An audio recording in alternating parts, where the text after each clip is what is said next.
Bonsoir à toute la diaspora du Congo-Brazzaville, aux Congolais de Brazzaville, au pays, et à tous ceux qui nous suivent des autres pays. C'est Gervais Birangui ici. Nous sommes le 11 novembre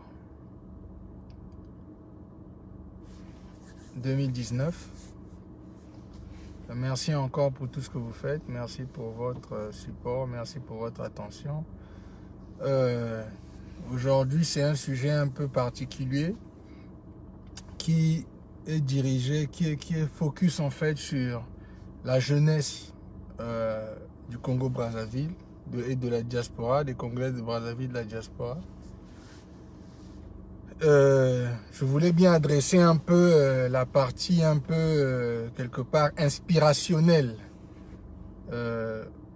pour les Congolais de Brazzaville et essayer de parler un peu de nous qui sommes à l'étranger et qu'est-ce qui se passe en ce moment par rapport à la diaspora du Congo-Brazzaville. Pourquoi vous sentez qu'il y a une énergie forte qu'on n'a pas sentie depuis longtemps, qu'il y a une coalition entre les fils et filles du Congo-Brazzaville à l'étranger qui a l'air d'emmener tout le monde dans une même direction.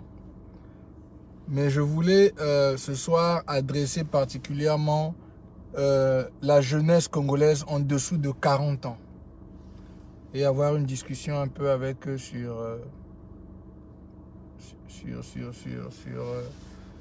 ce sujet-là.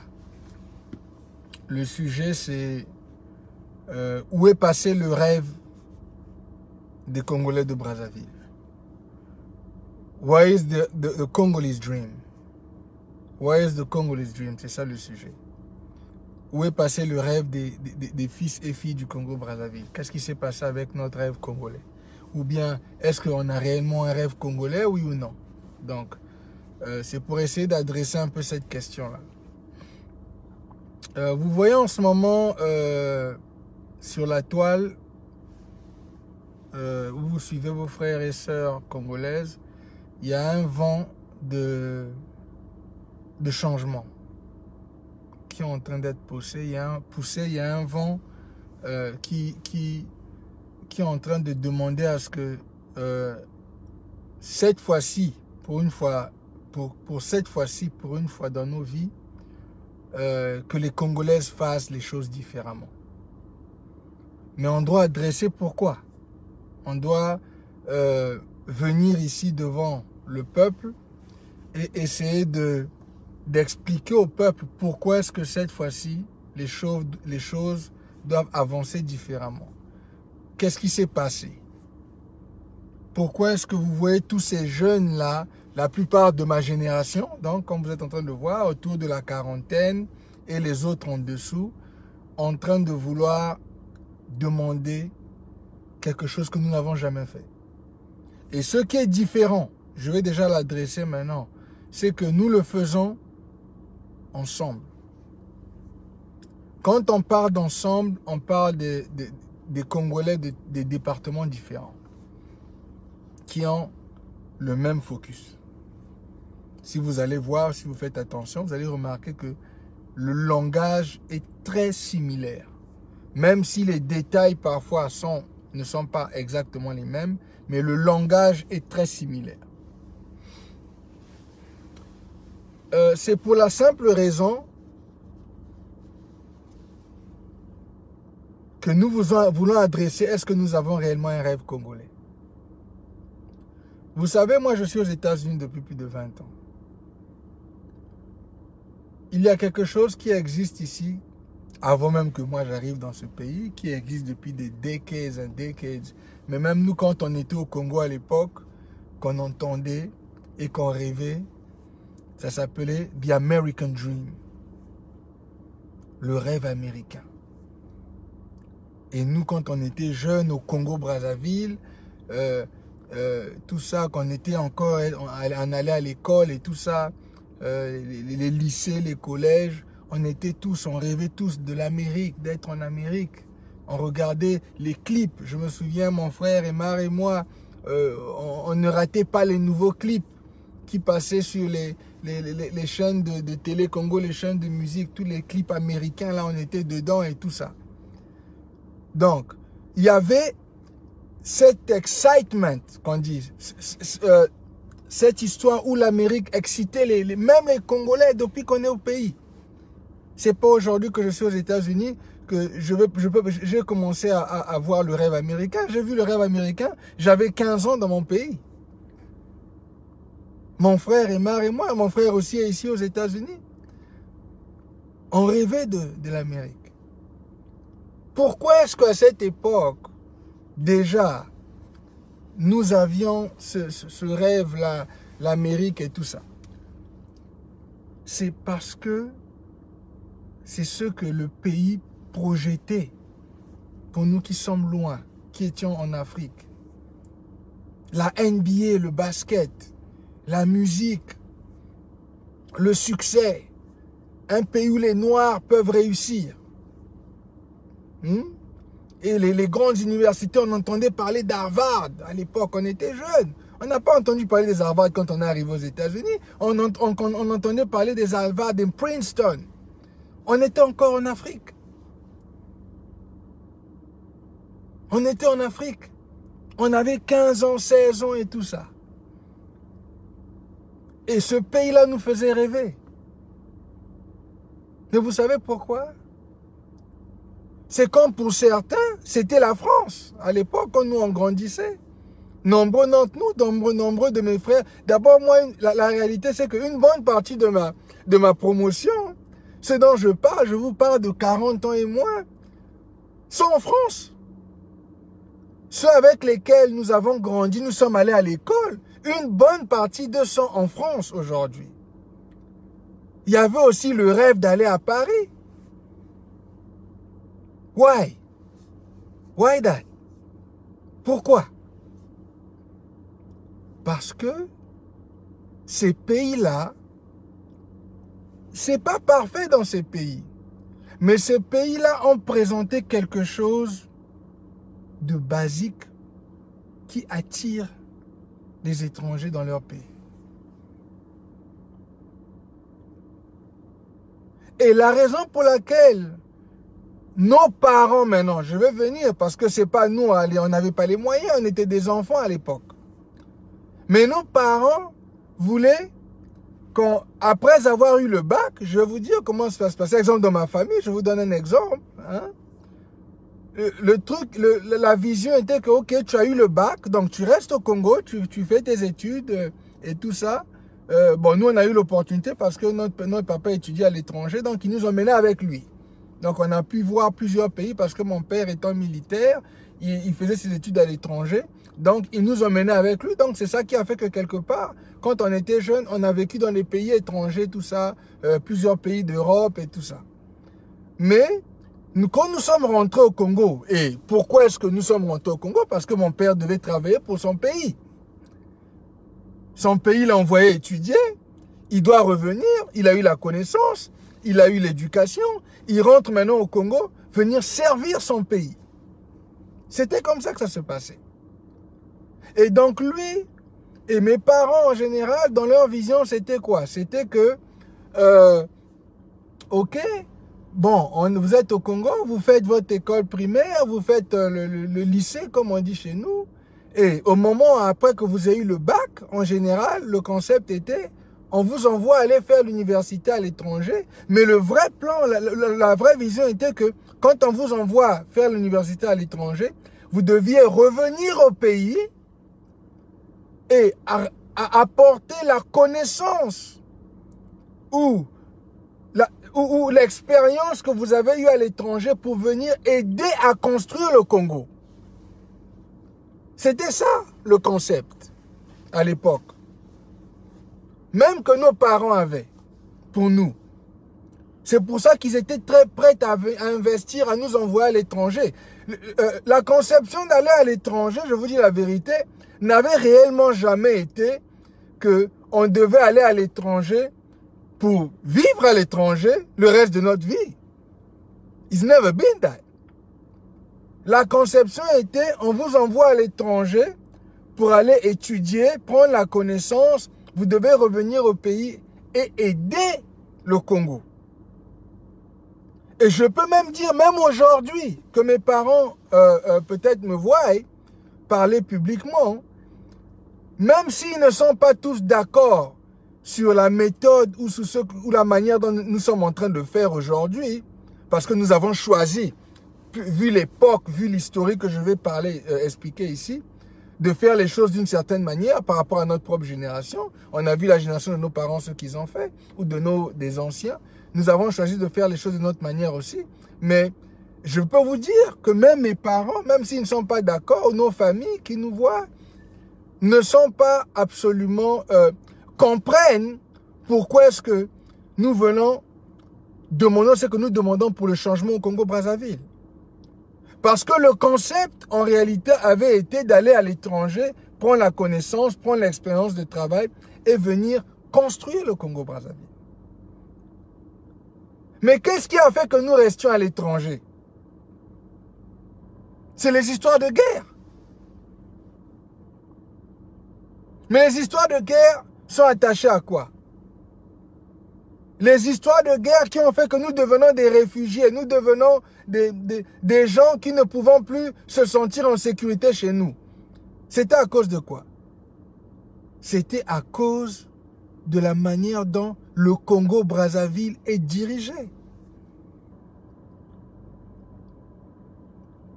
Donc, pour ceux qui sont en dessous de 40 ans aujourd'hui au Congo-Brazzaville, pour ceux qui sont, mes frères, qui sont à l'étranger, dans tous les pays, les Allemagne, les Luxembourg, les Maroc, les France, le concept même que moi je me souviens que nos parents avaient à l'époque n'était pas de venir rester à l'étranger. Le concept était de venir prendre la connaissance et aller aider le pays. C'est pour ça qu'ils étaient fiers de nous envoyer étudier à l'étranger. Je me souviens. Mais à cause de la manière de faire les choses, à cause de la vision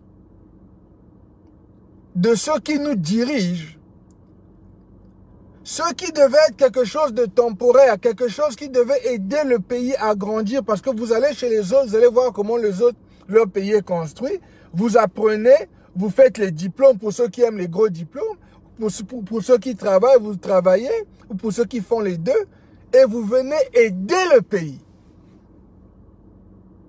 Donc, je vais être clair pour mes frères qui sont au Congo-Brazzaville et mes sœurs. Nous ne parlons pas parce que nous sommes aux États-Unis et que les États-Unis, bon, il y a tout ici et tout ça. Et donc, ce qui se passe au Congo-Brazzaville ne nous concerne pas. C'est pas du tout vrai. La raison pour laquelle nombreux d'entre nous ne sont pas rentrés, c'est à cause du pouvoir de Brazzaville. De la manière dont ils ont dealé avec le rêve du jeune Congolais, qui est non existant. Et je vais être clair pour mes frères et sœurs du Congo-Brazzaville. Vous nous voyez parler aujourd'hui, c'est pas parce que on est à l'étranger. Le rêve, tel que le rêve américain que moi j'ai embrassé personnellement. Et je vais vous dire pourquoi j'ai embrassé le rêve américain. Je veux que vous compreniez pourquoi est-ce que maintenant, je veux essayer moi-même personnellement de réaliser la partie que mes parents avaient intended.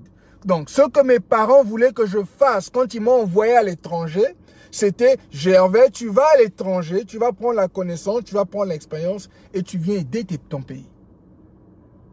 C'était ça. Mon père, ma mère, mes parents, mes tantes, mes oncles n'ont jamais dit, Gervais, on va vous envoyer à l'étranger pour que vous allez vivre, pour que vous ayez des enfants là-bas, pour que vous achetez des maisons là-bas. We never had that conversation. On n'a jamais eu une conversation comme ça. et mes parents. Donc, je veux que ceux qui sont au Congo comprennent pourquoi nous parlons. Ce sont les circonstances politiques, la manière dont le pouvoir de Brazzaville deal avec le futur du Congo-Brazzaville. Parce que nous sommes le futur, la jeunesse. Et je vais vous expliquer un peu, parler un peu de l'American Dream. Et après, je vais transitionner ça au Congolese Dream, donc au rêve congolais. Les États-Unis offrent un rêve. Mais pourquoi ils offrent un rêve au reste des peuples? Pourquoi est-ce qu'il n'y a pas que les Congolais qui viennent aux États-Unis? Les gens de toutes les parties du monde viennent aux États-Unis. Ils viennent non seulement, il y en a qui viennent travailler, il y en a qui viennent faire business, qui repartent chez eux, il y en a qui font des allers-retours, et il y en a qui viennent s'installer. Mais la raison pour laquelle les gens viennent ici, mes frères et sœurs, c'est pas parce que leur pays a plus de ressources que nous au Congo-Brazzaville, c'est faux. Je dis bien archi faux. On a plus de ressources. Notre petit pays de 4 500 000, de 242 000 km², nous avons plus de ressources que les États-Unis d'Amérique en ce qui concerne, quand on parle de ressources naturelles. Mais eux, aux États-Unis où moi je suis, ont concocté, ont créé le rêve américain qui fait que ces milliers de gens-là viennent ici. Dans le rêve américain, dans ce qu'on appelle the American Dream, c'est pas être millionnaire. Et je vais encore vous corriger, vous, ceux qui ne comprennent pas c'est quoi le rêve américain. C'est pas être riche. C'est pas ça le rêve américain. C'est pas ça.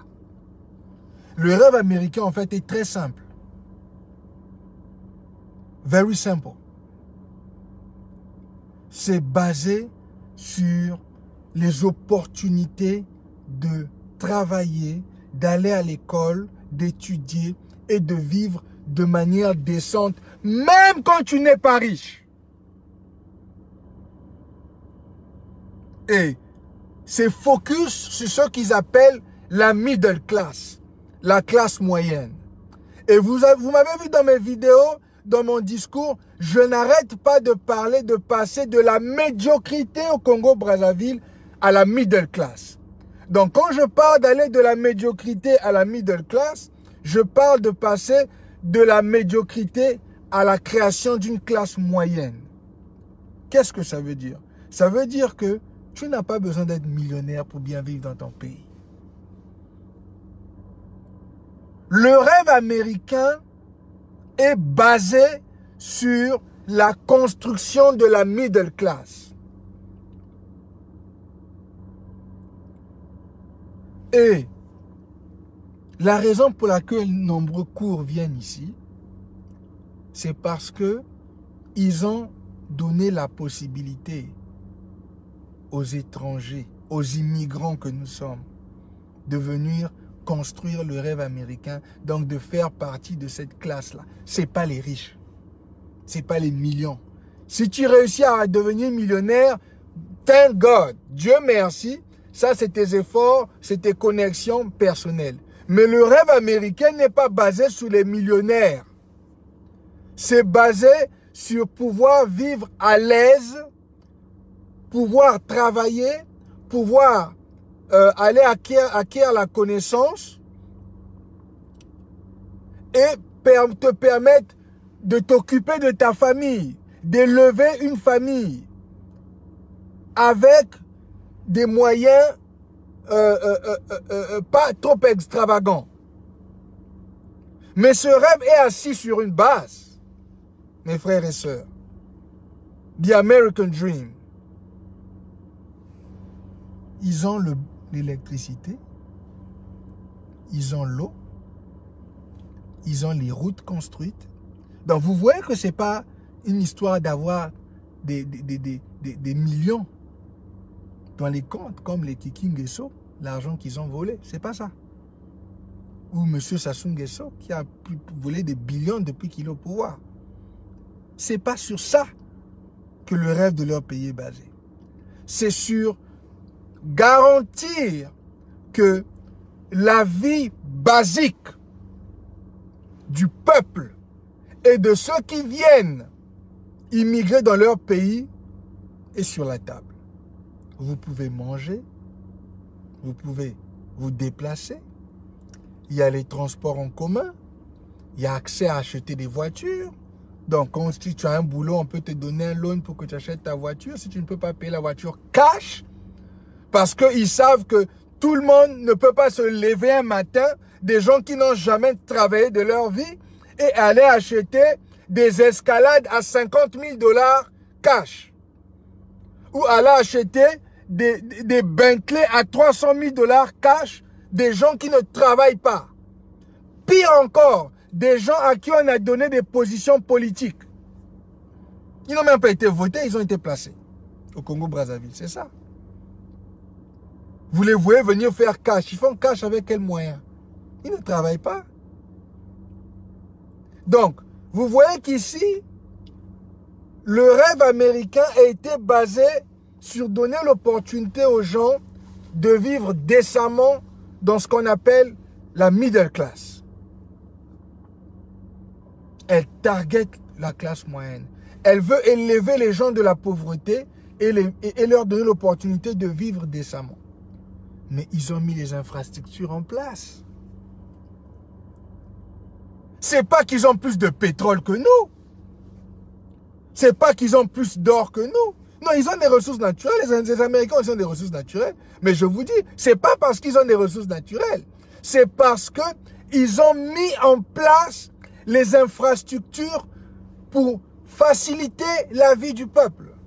Oui, c'est vrai, on paie beaucoup de taxes. Hein? On paie des taxes. La vie coûte cher aux États-Unis. Ne vous trompez pas. Hein? Ne vous trompez pas. La vie coûte cher. Parce que quand tu vas travailler dans ton paycheck, dans ton salaire, on prend beaucoup de taxes. On prend les taxes pour la sécurité sociale, on prend les taxes pour l'assurance et tout ça. On paie les taxes pour le Medicaid, les taxes pour les pauvres, pour ceux que le gouvernement supporte. Donc nous payons, nous qui travaillons, nous payons des taxes pour supporter ceux qui n'ont pas beaucoup. Ça fait partie de leur système. Mais la vraie réalité qui fait que leur rêve existe, c'est parce que c'est basé sur la construction des infrastructures basiques qui doivent être normales pour tout le monde. Je vais répéter. Les infrastructures basiques doivent être normales pour tout le monde. Pour les pauvres, pour les gens de la classe moyenne et pour les riches. Le rêve américain n'est pas basé sur les millionnaires. Le rêve américain n'est pas basé sur les politiciens seulement. Le rêve américain n'est pas basé sur le fait qu'il n'y a qu'une seule ethnie ou une seule tribu qui doit bénéficier des ressources du pays.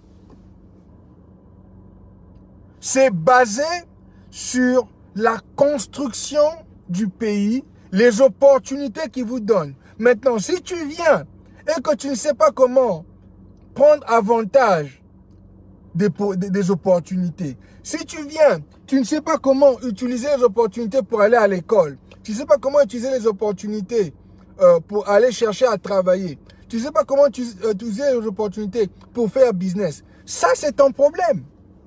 Ça devient un échec personnel. It becomes a personal failure. Et tu n'as pas à blâmer qui que ce soit parce que tu as les opportunités de te bastonner, comme nous on dit chez nous. Mais maintenant, quand je ramène ça chez nous, mon pays d'où je viens, le Congo-Brazzaville, est-ce que les gens qui nous dirigent depuis 40 ans la famille Nguesso et le Parti congolais du travail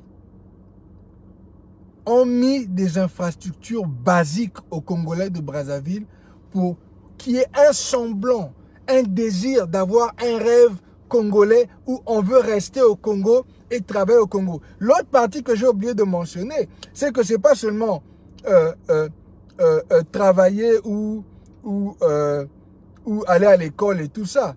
C'est qu'il y a beaucoup d'Américains et des étrangers qui viennent de l'extérieur qui sont propriétaires de compagnies. Donc, ils créent les boulots pour les autres. Et chez nous, au Congo-Brazzaville, c'est ça l'un des problèmes. Pourquoi est-ce que le rêve de mes jeunes frères a du mal à se former? C'est parce qu'ils ne voient pas que, ok, je suis en train d'aller au lycée maintenant, je vais finir, je vais avoir le bac, je vais aller travailler où? Le premier réflexe pour les jeunes de ma génération ou ceux qui sont en dessous de ma génération, c'est d'aller dans la politique. Pourquoi dans la politique? Parce qu'ils ont fait croire chez nous que la politique était un boulot. Ou la politique, où il y en a maintenant qui c'est devenu le nouveau truc, c'est être pasteur. Utiliser Dieu, la Bible, pour manger, pour vivre. Pourquoi? Parce que tout le reste, qui devait être basé sur un minimum de standards de vie, que nous on est en train de dire, le gouvernement en place, ceux qui nous dirigent depuis 40 ans, M. Sassou et le PCT, n'ont pas mis les infrastructures. Ils ont mis ça à compte-gouttes en 40 ans. Il y a des endroits où il y a la route, le reste du pays n'a pas la route. Tu peux aller d'un point A à un point B, mais d'aller du point B au point C, il n'y en a pas, il n'y a pas de route. Parce qu'ils n'ont aucune idée de comment est-ce qu'on crée le rêve pour la génération qui vient après eux. Parce que je vais revenir maintenant. Et c'est la partie qui est dégueulasse dans tout ça. Mais le président Sassou Nguesso a réalisé son rêve au Congo-Brazzaville. Le président Sassou Nguesso, quand il a commencé sa carrière avec la JMNR et tout ça là, à l'époque, il a avancé au Congo. Et d'après ce que l'historique que nous on a compris, c'était aussi grâce au fait qu'à l'époque, le gouvernement aidait les Congolais à démarrer. À l'époque, avant qu'eux ils prennent le règne. Il y avait quand même un minimum de structure à l'époque. Mais c'est bizarre, eux quand ils ont pris les règnes, ce qui existait avant comme structure, tout a été détruit, tout a disparu. Eux, ils ont eu accès aux rêves congolais. Mais eux, quand ils sont arrivés aux affaires, ils ont détruit le rêve congolais pour ceux qui étaient en dessous d'eux. Mais, écoutez encore, ces enfants qui sont nés dans le privilège de l'argent du Congo-Brazzaville, ces enfants n'ont jamais connu la pauvreté. Mais les enfants des autres au Congo-Brazzaville, qui étaient obligés d'envoyer leurs enfants à l'étranger pour étudier ou pour aller travailler, pourquoi ils faisaient ça? C'est parce que nos parents savaient que ceux avec lesquels ils sont de leur époque, ils travaillent là, ne sont pas en train de construire le pays.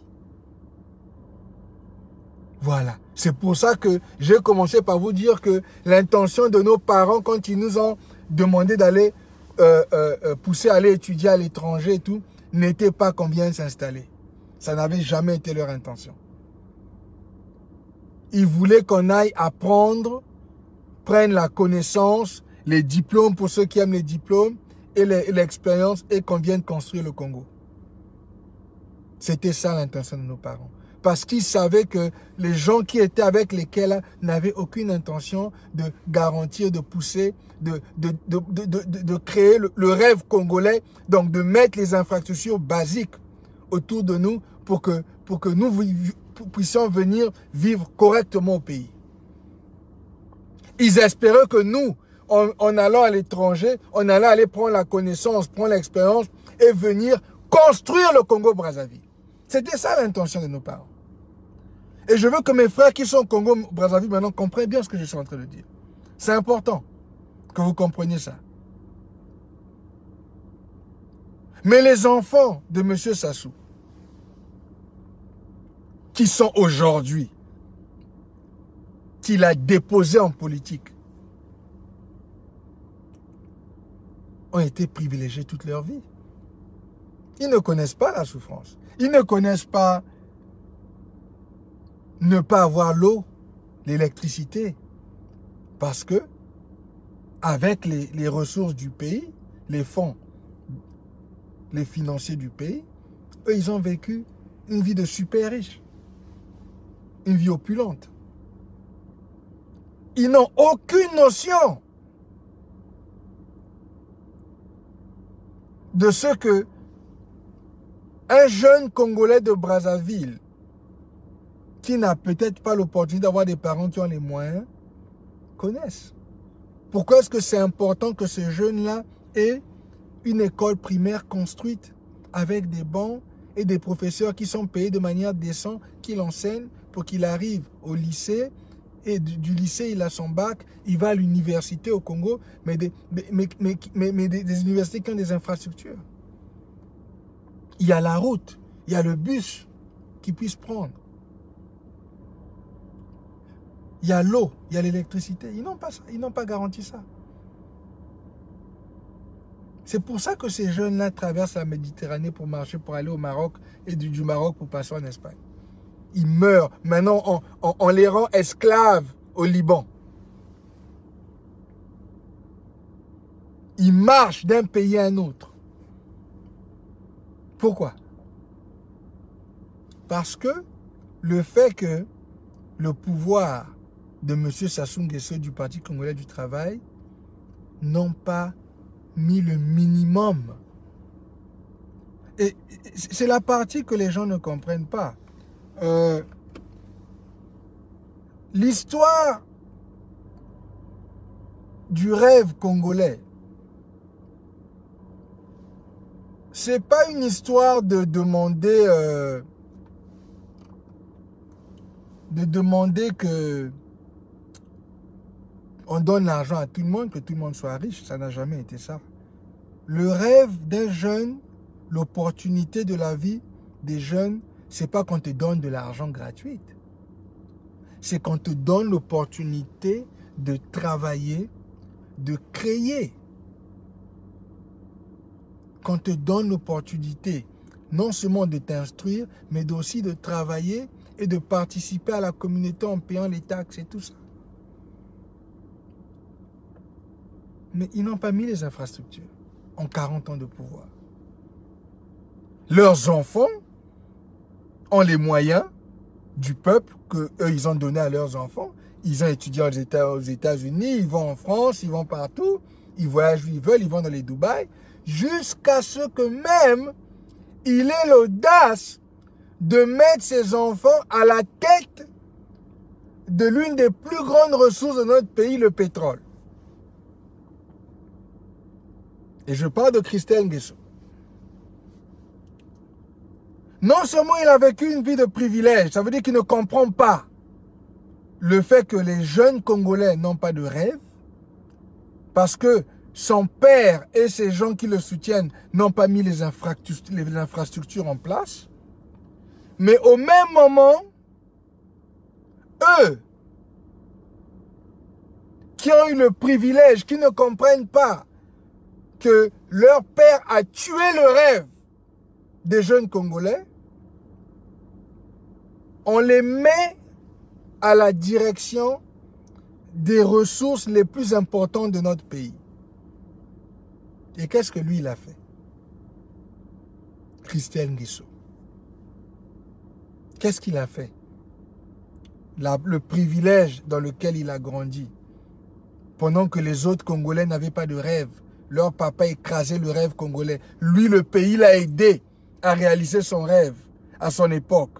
Il est arrivé au pouvoir, il n'a pas construit les infrastructures basiques pour inspirer la jeunesse congolaise, mais il pousse ses enfants à nous diriger de la même manière que lui nous a dirigés pendant 40 ans.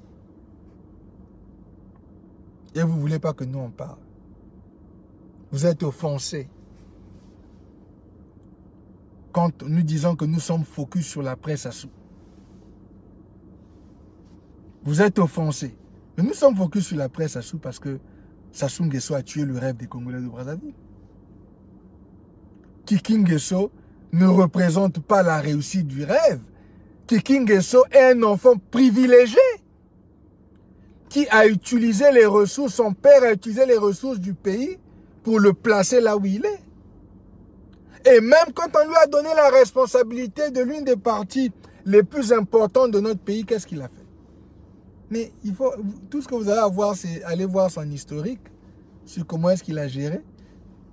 Et je parle de gérer, c'est parce que, en fait, ils ont juste dépensé. Vous voyez donc chez les Blancs, là, vous qui aimez les Français, vous allez voir les complaintes left and right, les gens se plaignent, on a porté des plaintes à droite et à gauche pour la mauvaise gérance du pétrole du Congo. Ça, c'est ce que Kiki, qui a appris de son père, qui a tué le rêve des Congolais. Il a tué le rêve de la jeunesse congolaise parce qu'il n'a pas garanti les infrastructures basiques. Il n'a pas construit les infrastructures basiques dans tout le pays. Sa seule success story, sa seule histoire de succès, c'est Oyo et l'Emboshi. Mais Oyo et l'Emboshi ne sont pas tout le Congo. C'est ça le problème. Les gens sont offensés quand on vient demander la presse Assou. On ne demande même pas, on dit. Nous, on ne demande plus, on a fini de demander. On a la majorité du peuple avec nous. On a 92%. On dit que nous sommes dans la presse Assou. Ça veut dire que pour nous, il est déjà parti. Et maintenant, on va dealer avec Kiki Nguesso, qui est un enfant privilégié. Son père a tué le rêve des jeunes Congolais. Après que lui, le pays, l'ait placé, l'ait boosté, pour qu'il ait le pouvoir, pour qu'il soit là où il est arrivé, il a détruit le rêve pour les autres. C'est ça le problème. Et voilà maintenant que les jeunes Congolais doivent courir à l'étranger, fuir leur pays.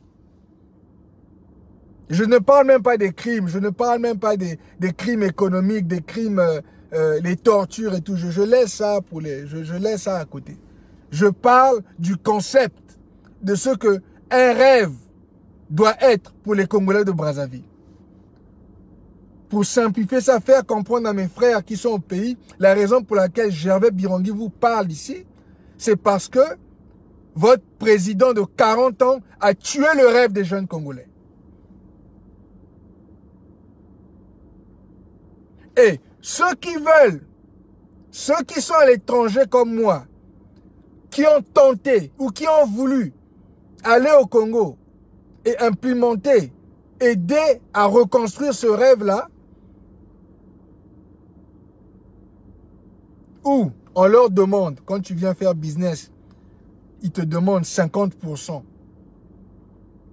de ce que toi tu vas aller faire comme revenu là-bas, ou on te force à rentrer dans la franc-maçonnerie pour te dire que toi, pour que tu sois, que tu viennes t'asseoir ici, tu dois faire partie de nos groupes. Ou on te demande d'embrasser la médiocrité. Ça veut donc dire que tu ne dois rien dire sur la manière dont eux ils dirigent. Le fait qu'ils n'ont pas garanti les infrastructures basiques. Le fait qu'ils ont détruit ce qui devait créer le rêve pour les jeunes Congolais, ils ont détruit ça. Ils n'ont jamais construit. Donc tu dois fermer ta gueule quand tu vas là-bas. Et rentrer dans la médiocrité avec eux, venir avec les Kekingeso, on va aller voler, on va prendre l'argent du pétrole, on va s'enrichir, on va acheter la Bentley. Tu achètes la Bentley, tu achètes l'escalade, il n'y a pas de route. Tu vas construire une grosse villa, dès que tu sors de chez toi, il y a la poubelle partout. Il n'y a pas de compagnie comme chez nous ici où on vit, où la voirie vient récupérer. Il y a une compagnie qui vient avec leur gros camion, ils prennent les poubelles, ils jettent la poubelle, la poubelle dans le camion, ils redéposent la poubelle vide, ils viennent tous les jeudis ramasser la poubelle. Les rues sont nettoyées.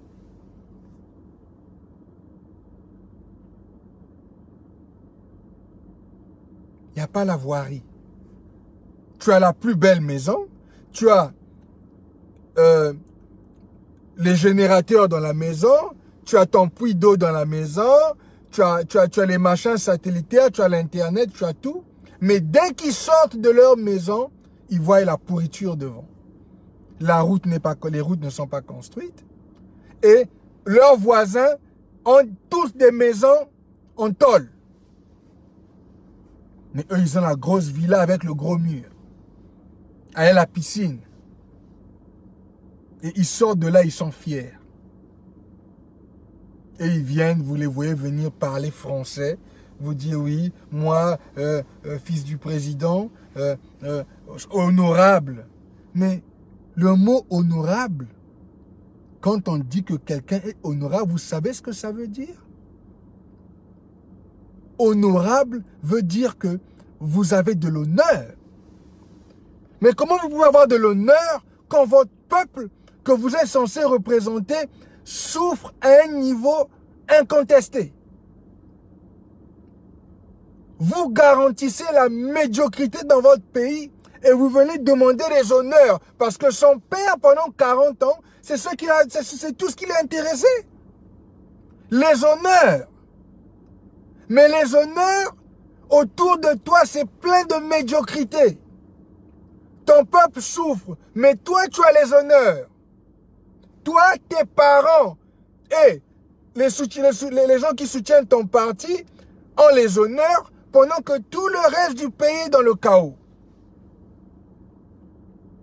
Maintenant qu'il est en train de comprendre qu'il ne peut plus se présenter en 2021 parce que le feu qui sont de ma génération et de la génération qui est en dessous de moi, il sait que c'est fini. Je vous ai déjà dit, il a fait 40 ans.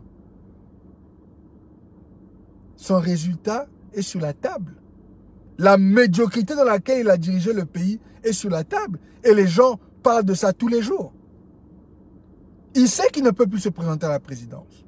Maintenant, ce que nous entendons, c'est qu'il veut nous imposer celui qui est de notre génération.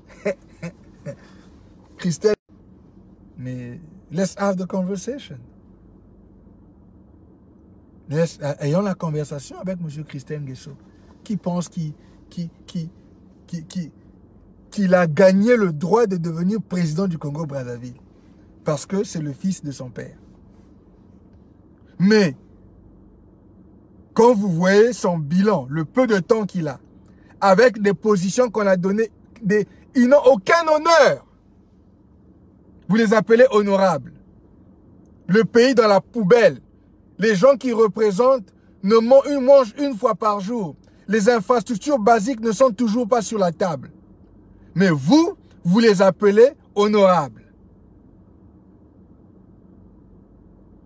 Ils ont tué son père et écrasé le rêve congolais. C'est pour ça que nombreux d'entre nous sont à l'étranger. Parce qu'il y a eu les guerres à l'intérieur et tout ça.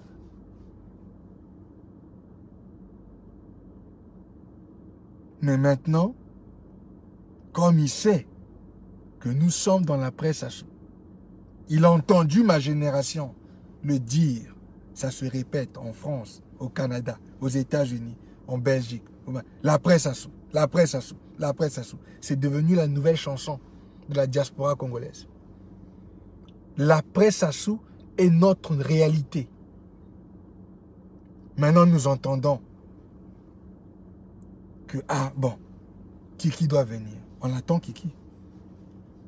Oh, on attend. Tu vas nous démontrer qu'est-ce que tu as fait pour le Congo-Brazzaville depuis que ton père t'a mis député. À part Oyo, votre seul success story, c'est Oyo et Lemboshi. Il faut expliquer au reste du peuple ce que vous avez fait pour le Congo-Brazzaville. Avant que tu viennes de devenir président pour dire que tu vas être notre président, nous diriger. Nous, les Bernard Pungui, les Gervais Birangui, les Edim Kaï. Tu vas nous diriger. Tu vas nous diriger. Parce que toi, tu as construit le pays. Toi et ta bande des petits, les jeunes du PCT là. Vous avez construit le pays. Vous démontrez-nous où. Vous allez nous entendre tous les jours. Les Charlin Bidika. Oui. Vous allez nous entendre tous les jours. Tom Melvin. Voilà un frère courageux. Tous les jours, vous allez nous entendre. Jusqu'à ce que on donne l'opportunité à ma génération et aux jeunes de venir apporter leur contribution au Congo-Brazzaville et de construire ce que Sassou Nguesso n'a pas pu faire pendant 40 ans. Garantir le rêve congolais comme nous, on nous a garanti le rêve américain. Je vis le rêve américain, mes frères et sœurs. Je suis fier de le dire. J'ai 2 enfants américains et quand ils voient leur père qui vient d'Afrique, et je leur parle tous les jours. Eux, ils ne pourront peut-être pas se battre pour le Congo-Brazzaville parce qu'ils sont nés ici. C'est leur pays, l'Amérique. Ils ont beaucoup de batailles eux-mêmes ici. Mais moi, leur père, Gervais Birangui, je suis né au Congo-Brazzaville. Quels que soient les papiers, les quoi qu'on me donne, je sais qui je suis. Et je sais c'était quoi l'intente de mes parents quand ils m'envoyaient à l'étranger. On t'attend, Kiki Nguesso. On t'attend que tu prennes le pouvoir au Congo-Brazzaville. Mais tu peux retenir nos noms. Nous allons voir. Nous allons voir comment tu vas t'imposer à cette génération-là. Ce n'est pas la génération de ton père. Ah oui. On t'attend que tu t'imposes au Congo-Brazzaville comme président. Toi et la France, parce qu'il n'y a que la France qui peut vous aider. Nous, les autres pays, ne peuvent pas nous aider. Si la France t'a choisi pour nous diriger, nous sommes ici. On t'attend. Mais tu nous croiseras sur ton chemin. Tu ne vas pas sacrifier les prochaines 50 ans comme ton père a sacrifié 40 ans de mon pays. Il nous a laissés tous dans la merde. Pendant que vous avez enjoy la plus belle partie du Congo-Brazzaville. Vous avez enjoy les ressources.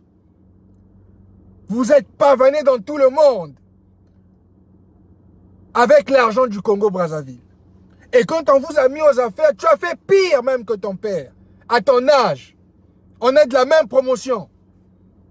La quantité d'argent que j'entends que tu t'es accaparé et que tu n'as pas construit une école au Congo-Brazzaville. Tu n'as même pas besoin de construire.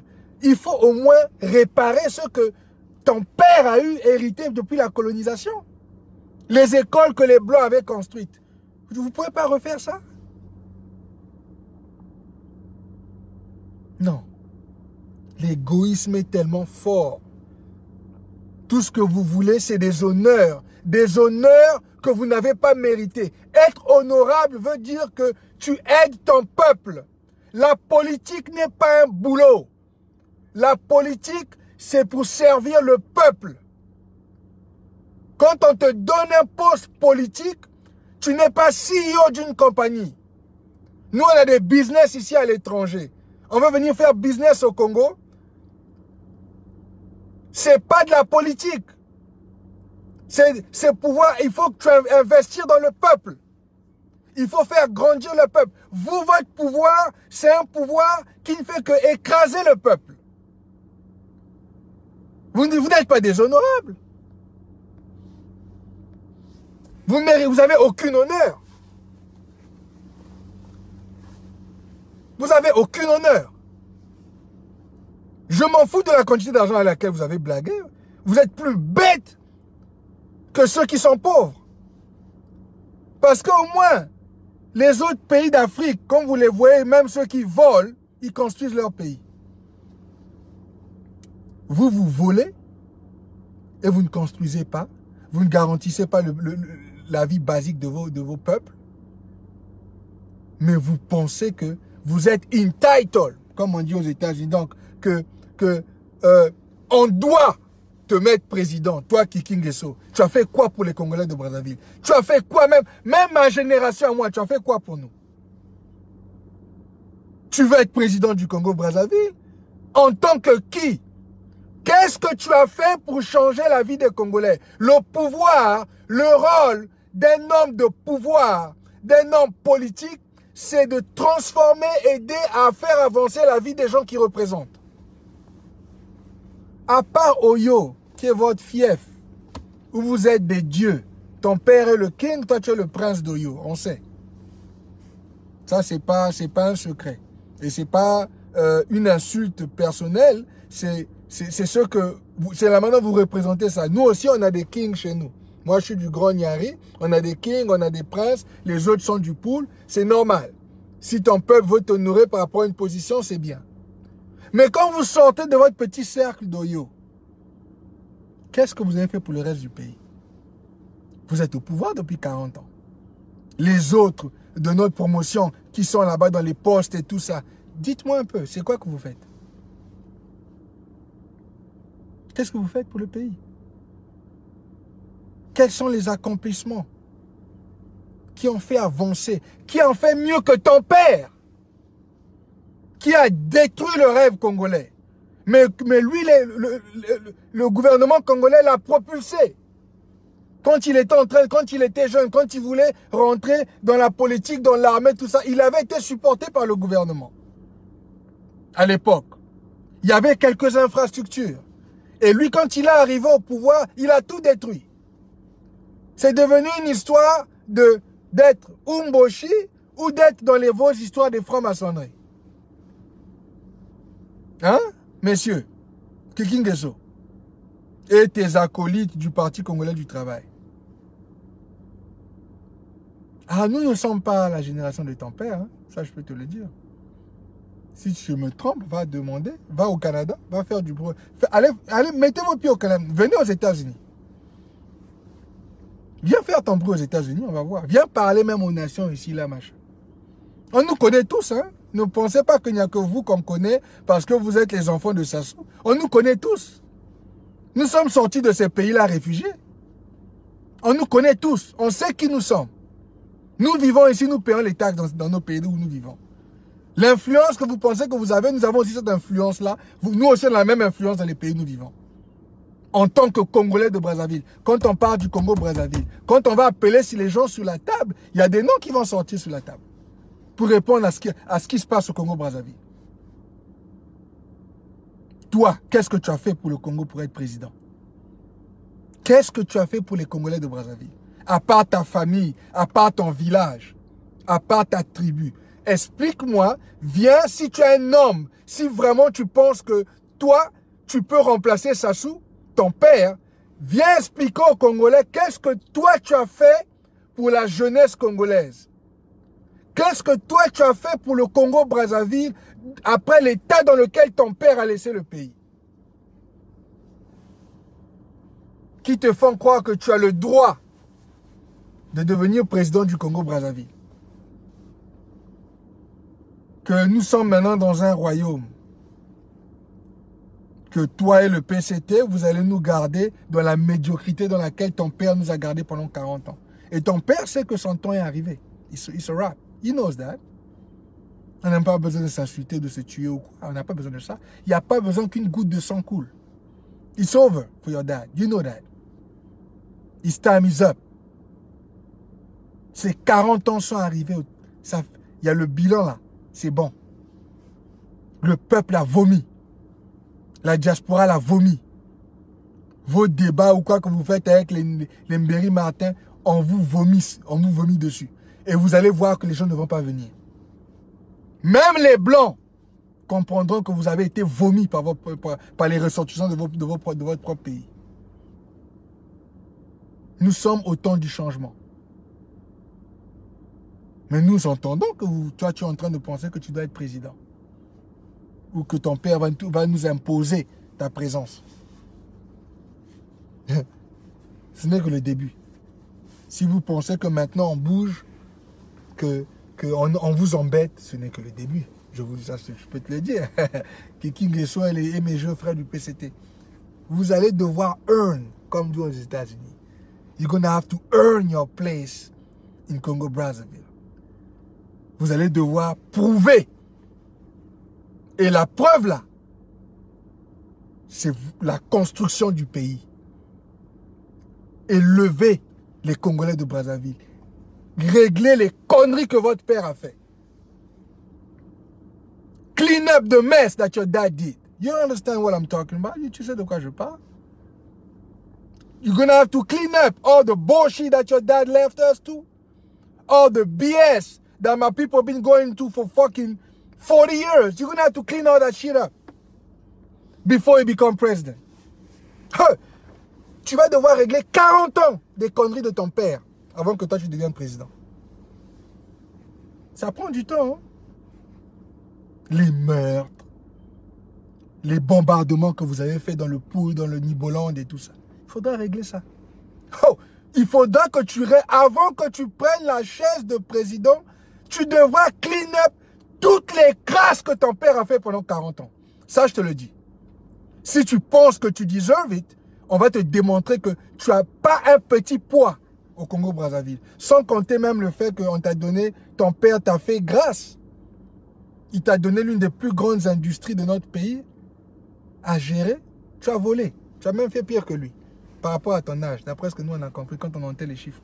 Je veux laisser mes frères Bernard Pongui et mon grand, le président Roland des Indignés, te donner les détails sur ce que tu as fait. Je veux leur laisser l'opportunité de t'expliquer toi-même, de te montrer les chiffres. Mais je te dis que si toi tu penses que tu vas être président du Congo-Brazzaville, tu vas devoir régler toutes les crasses que ton père a fait à mon peuple pendant plus de 40 ans. Un pays de 4 500 000, 242 000 km², on n'arrive pas à avancer. On n'arrive pas à se gérer. Parce que vous êtes au pouvoir. Et vous pensez que vous êtes entitled, vous n'avez pas d'honneur. Mais vous pensez que vous devez vous imposer à un peuple qui a le droit d'avoir son rêve. Les jeunes Congolais ont le droit d'avoir un rêve congolais. Un rêve qui, quand il va à l'école, dans des conditions correctes, il peut étudier, il a l'électricité, il peut aller boire l'eau à la pompe, se laver avec l'eau qui sort de la pompe. Il peut aller manger normalement 2-3 fois par jour parce que ses parents ont un boulot où ils travaillent. Des compagnies qui ne sont pas que des compagnies étrangères, mais des compagnies aussi managées par des Congolais, qui engagent des Congolais, qui créent la classe moyenne, qui payent des salaires décents. C'est de ça dont nous parlons. C'est ça que nous sommes venus apprendre ici à l'étranger, monsieur. C'est ça que tu vas devoir dealer avec. Ton père n'a pas dealé avec ça.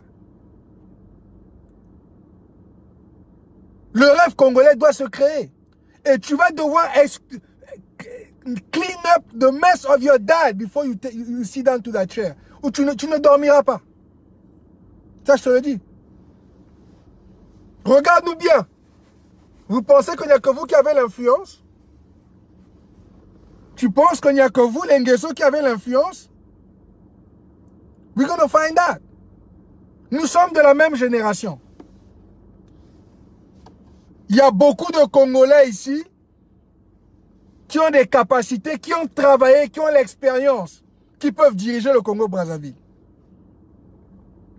Emmener une structure où c'est pas seulement une histoire d'argent, mais il faut aussi une histoire d'intégrité. Il faut que la vie du peuple avance. Les infrastructures basiques, les hôpitaux doivent être construits. Et ceux qui volent, on les fout en tôle. Ceux qui ne sont pas pour la construction, faire avancer le pays, seront punis. C'est de ça dont nous on parle. Si tu penses que le pays là, c'est le pays seulement de tes parents, assieds-toi à la chaise de président au Congo-Brazzaville. Mais je te dis que tu ne vas pas dormir. Ton père a donné 40 ans. On a vu les résultats. Ton père t'a placé député. Tu es venu, on t'a donné le pétrole pour gérer. Qu'est-ce que tu as fait? Combien de Congolais, à part tes parents, toi tu as aidé? Combien de villages ou de villes tu as mis des projets qui ont fait avancer la vie des Congolais? Après que ton père ait détruit le rêve des Congolais. Oh, tu vas devoir clean up. Before you get there, you're going to have to clean up the mess that your dad did. Ça, je te le dis. Nous sommes ici les yeux très ouverts. Tu n'es pas le seul à pouvoir diriger le Congo-Brazzaville. Il y a des centaines de Congolais qui ont les capacités, qui ont l'intelligence et qui ont la moralité et l'honneur. Parce que vous ne savez pas c'est quoi l'honneur. Vous avez zéro.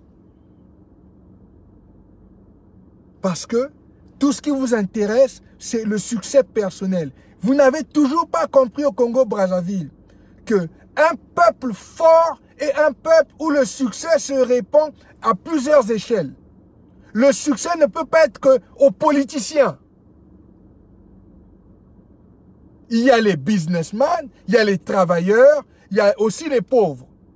Mais il faut élever la vie des gens, élever les opportunités, couvrir la partie basique pour que vos ressortissants n'aient pas toujours envie de sortir, d'aller à l'étranger, d'aller se faire soigner à l'étranger, d'aller acheter les belles voitures à l'étranger.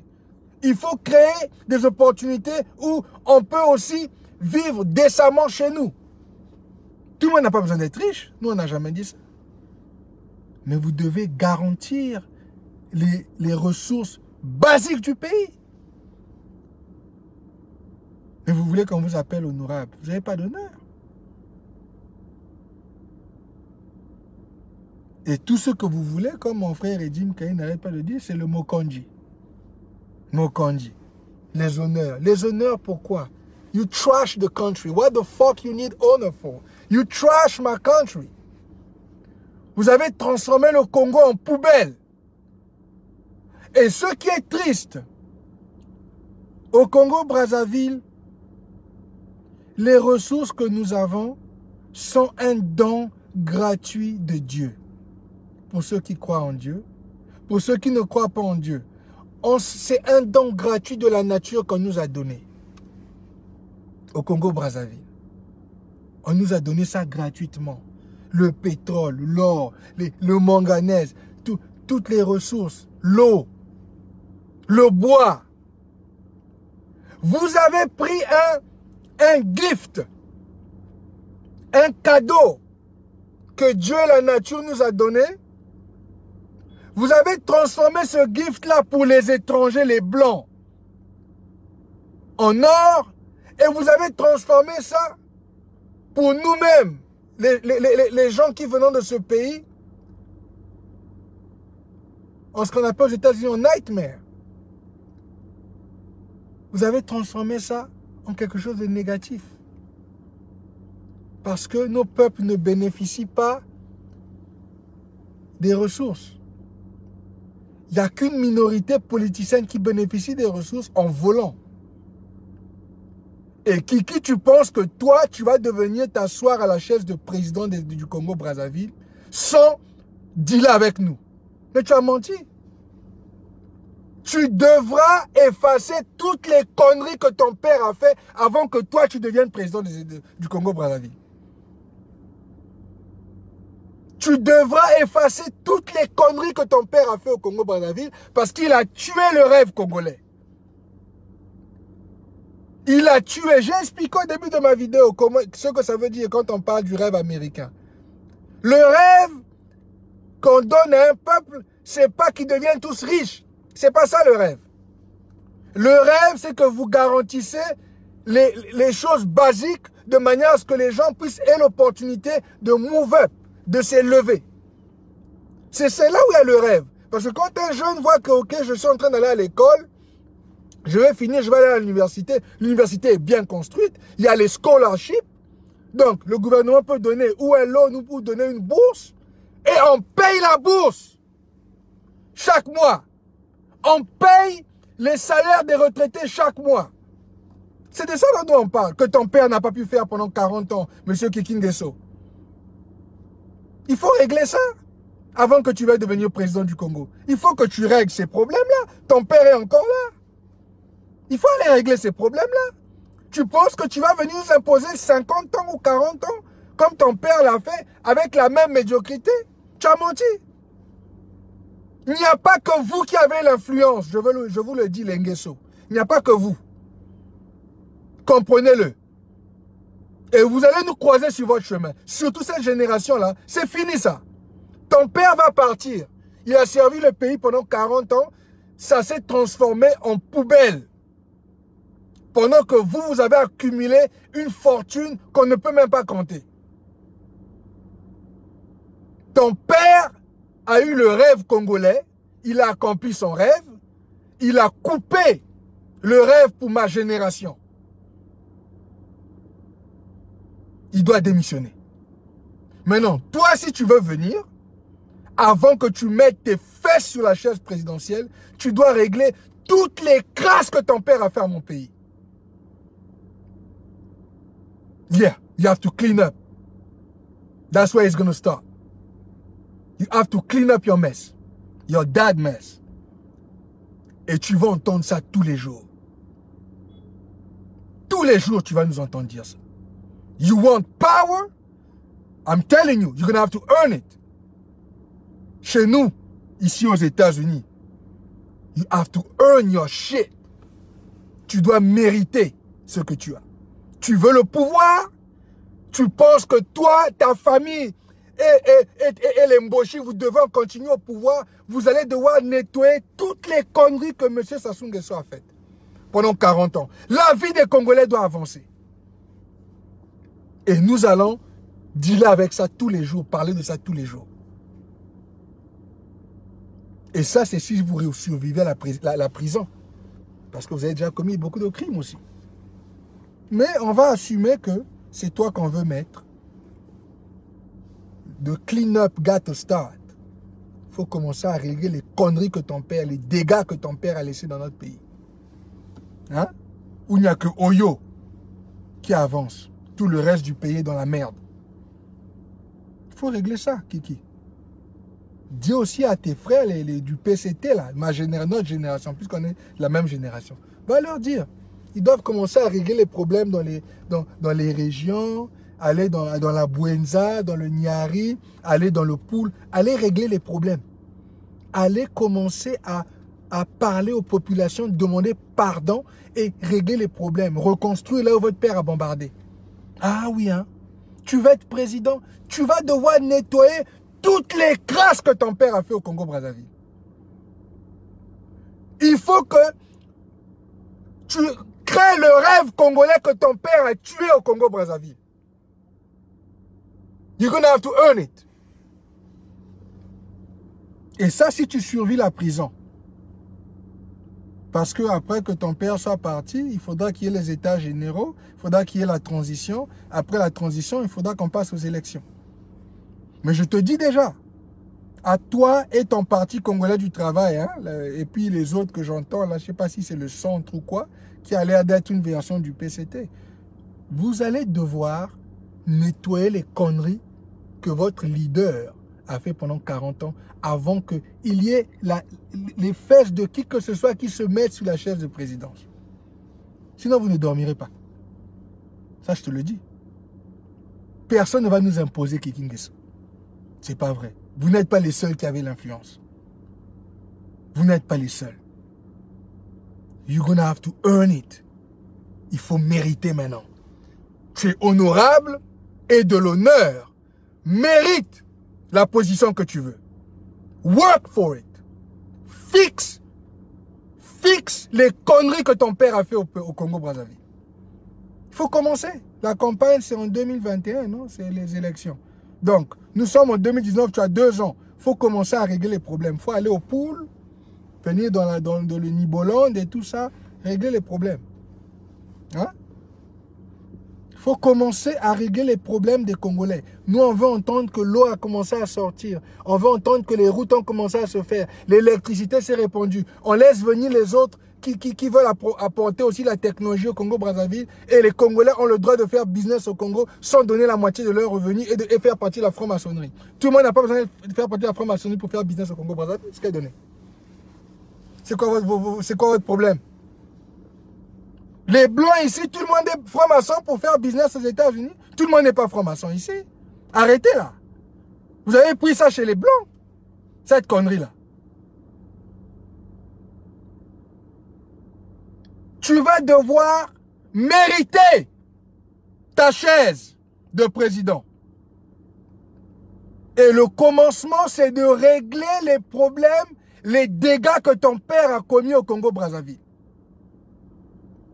Et nous, we're gonna make sure que tu écoutes ça tous les jours. Si tu penses que tu as les couilles pour devenir président, pour diriger cette génération-là, les Bernard Pungui, les Jim Kaï, toi, un voleur de première, tu n'as aucun sens d'honneur. On t'a placé là dans vos machins de députés parce que tu es le fils du président. Toute ta vie, on vous a tout donné. Vous avez mérité 0. You never build anything in your fucking life. On t'a donné l'opportunité, tu vas aller maintenant voler. Et vous voulez venir sortir comme des gens d'honneur, écrire les livres, comme si toi tu vas donner un conseil à un Congolais. Quand ton père a détruit le rêve de la jeunesse congolaise. Quand lui, le Congo, l'avait aidé à son époque, quand il cherchait le pouvoir. Mais ton père a détruit le rêve des Congolais. Toi, maintenant, tu veux nous faire la morale à nous. Écoute bien, mon nom, c'est Gervais Birangui. Va checker. Va demander à ceux qui me connaissent depuis le pays. Ce n'est pas ici parce qu'on est aux États-Unis. Va leur demander comment je suis. Vous n'avez aucun honneur. Vous n'avez aucune dignité. Vous ne savez même pas. You don't even understand what it takes to build a country. You have no fucking clue. Mais tu veux être président.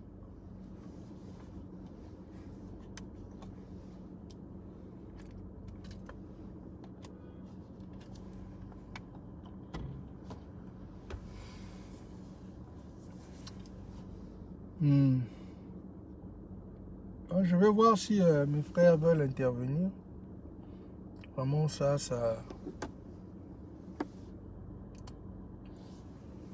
Je suis un peu émotionné là parce que cette histoire-là, ces gens-là, vraiment, ça nous dépasse, quoi. On deal avec des criminels. Ils n'ont aucun honneur. Mon frère Bernard Pungui. Hey, Gervais, how you doing? All right, man. Parle un peu à ton peuple. Là. Je te parlais du rêve congolais, du rêve américain. Ils veulent nous imposer Kiki Ngeso. Moi, j'ai déjà dit ici clairement, s'il rate la prison, avant qu'il s'asseye sous cette chaise de président-là, il doit nettoyer toutes les conneries que son père a fait pendant 40 ans. Il faut commencer. Il y a 2 ans, là, les élections sont en 2021. Ils doivent maintenant commencer à aller nettoyer les conneries que son père nous a imposées pendant 40 ans. Et il doit ressusciter le rêve congolais. S'il sait même ce que ça veut dire. S'il a un peu d'honneur. Qu'est-ce que tu penses? Non, mais écoute, et tu m'entends bien quand même, hein? Oui, je t'entends bien, merci. Je t'entends bien. Ok, d'accord, ok. Bon, tu sais, hein, Gervais, comme l'a dit le frère Tom Melvin, hein, c'est-à-dire que le deal que Kiki, s'il peut avoir la grâce, c'est euh, éventuellement restituer tous les fonds de l'argent du Congo qu'il a volé. Je vais simplement lever mon chapeau juste pour le respect Ouais. au peuple congolais. Mhm. Voilà, donc s'il veut avoir un deal, le deal, ça serait restituer tous les fonds volés pour écoper seulement de 25 ans d'emprisonnement. Tu vois le style nord-américain, hein, pour des crimes économiques de l'ampleur réalisés par Kiki, c'est minimum 25 ans d'emprisonnement. 25 ans d'emprisonnement. Et voilà pourquoi tout le jour, nous sommes en train de le dire, hein, le principe de la tolérance zéro doit s'appliquer. Ce qui est quand même curieux, c'est qu'il y a une partie de la jeunesse congolaise qui pense que celui-là qui a dirigé pendant 17 ans les pétroles du Congo, donc une entreprise qui représente 90% des recettes du Congo, 90% des recettes du Congo, peut devenir chef de l'État de ce pays. Ce Kiki-là, il a géré la Cotrade. La Cotrade, c'est, on peut dire, une filiale de la Société nationale des pétroles du Congo. Mhm. Donc, la Cotrade était basée à Londres. Depuis 2001, il a été patron de cette entreprise. Le rôle de la Cotrade, c'est de vendre le pétrole. Et lui, intelligent qu'il est, petit malin dans son petit cerveau de grand voleur, il va créer donc une société miroir de la Cotrade. Et il va lui donner donc le nom de Cotrade Asia Limited. Et petit malin qu'il est là, il va donc loger cette entreprise-là à Singapour. Tu vois? Et la Cotrade était donc logée en Grande-Bretagne. Et dans son petit calcul, mon frère Gervais et tous les gens qui sont sur ton mur, la Cotrade, qui est basée à Londres, fait les démarches, livre le carburant, livre le brut, livre le gaz. C'est la Cotrade de ce qui est basé en Asie qui récupère le cash. Tu vois? Donc c'est comme ça qu'il a fait pour voler l'argent du Congo. Et c'est depuis 2001 jusqu'en 2009 à ce que le Fonds monétaire international demande au Congo de fermer cette filiale parce qu'il y avait une malversation financière à outrance à cause de ce fils. Et en le faisant, son père lui donne encore une promotion. Donc il lui nomme patron de la Société nationale des pétroles du Congo, plus patron de la Congolaise de raffinage, ce que nous appelons la CORAF. Donc, le gars là, il n'a pas pu approvisionner le pays, hein, en produits de carburant. Comme toi-même tu connais, hein, Oui. Nous vivons en Amérique du Nord, comment l'activité économique est connectée à tout ce qui sont les carburants. S'il y a des stations d'essence qui ne distribuent pas de carburant, ça freine l'économie. C'est un manque à gagner parce que plus le litre est vendu ou le gallon est vendu, plus le gouvernement récupère les taxes, donc la TVA au Congo. Tu vois? Et donc, lui, il a fait manquer le gain au peuple congolais, à l'État congolais. Donc, le Congo était incapable de s'approvisionner, le Congolais était incapable de s'approvisionner en carburant, en gasoil, en mazout, hein, toujours des problèmes de pénurie. Et, mon frère Gervais, ce Kiki-là a contribué. Tu vois la dette du Congo, là, que le FMI a parlé de 110% du PIB. Ce Kiki-là, à lui seul, il a contribué à 35% de cette dette. Wow. Parce qu'il prenait des préfinancements. Tu sais, les préfinancements, c'est comme un rouleau compresseur. C'est-à-dire que des traders font coopérer avec des banques. Les banques remettent le cash aux traders. Oui, avant les que traders tu fais le page. viennent au Congo, ils regardent, ils voient Denis Christel, ils donnent le cash à Denis Christel et le pétrole est bradé jusqu'à une certaine durée dans la vie. Pendant ce temps, le cash est déjà récupéré dans ses poches. Donc, c'est une situation très sérieuse. Hein? Voilà pourquoi nous sommes en train de dire au peuple congolais de barrer la route à ce fils. Mais tu sais, mon frère Gervais, moi, ce qui me fait encore mal, c'est que quand vous suivez un peu quelques Congolais, ils disent oui, Kiki est un jeune, on va diversifier la classe politique, il a donné un peu des aides, quelques actions humanitaires dans le pool.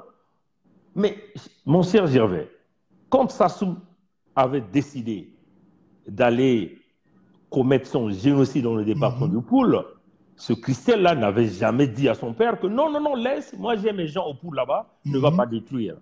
Hein? Donc, il a appuyé son père parce qu'il fait partie des 6 piliers, hein, qui tiennent le pouvoir de Sassou. Donc, si une colonne arrive à dire à Sassou, non, laisse, Sassou va écouter. Surtout que lui, il était écouté par son père. Mais il a laissé que Sassou détruise le Poul, commet tous les génocides, et le voilà qui vient en bon samaritain, après 2 ans de bombardement, avec des cliniques qu'il a ramassées en République démocratique du Congo, non approuvées par le ministère de la Santé. Vous voyez, hein?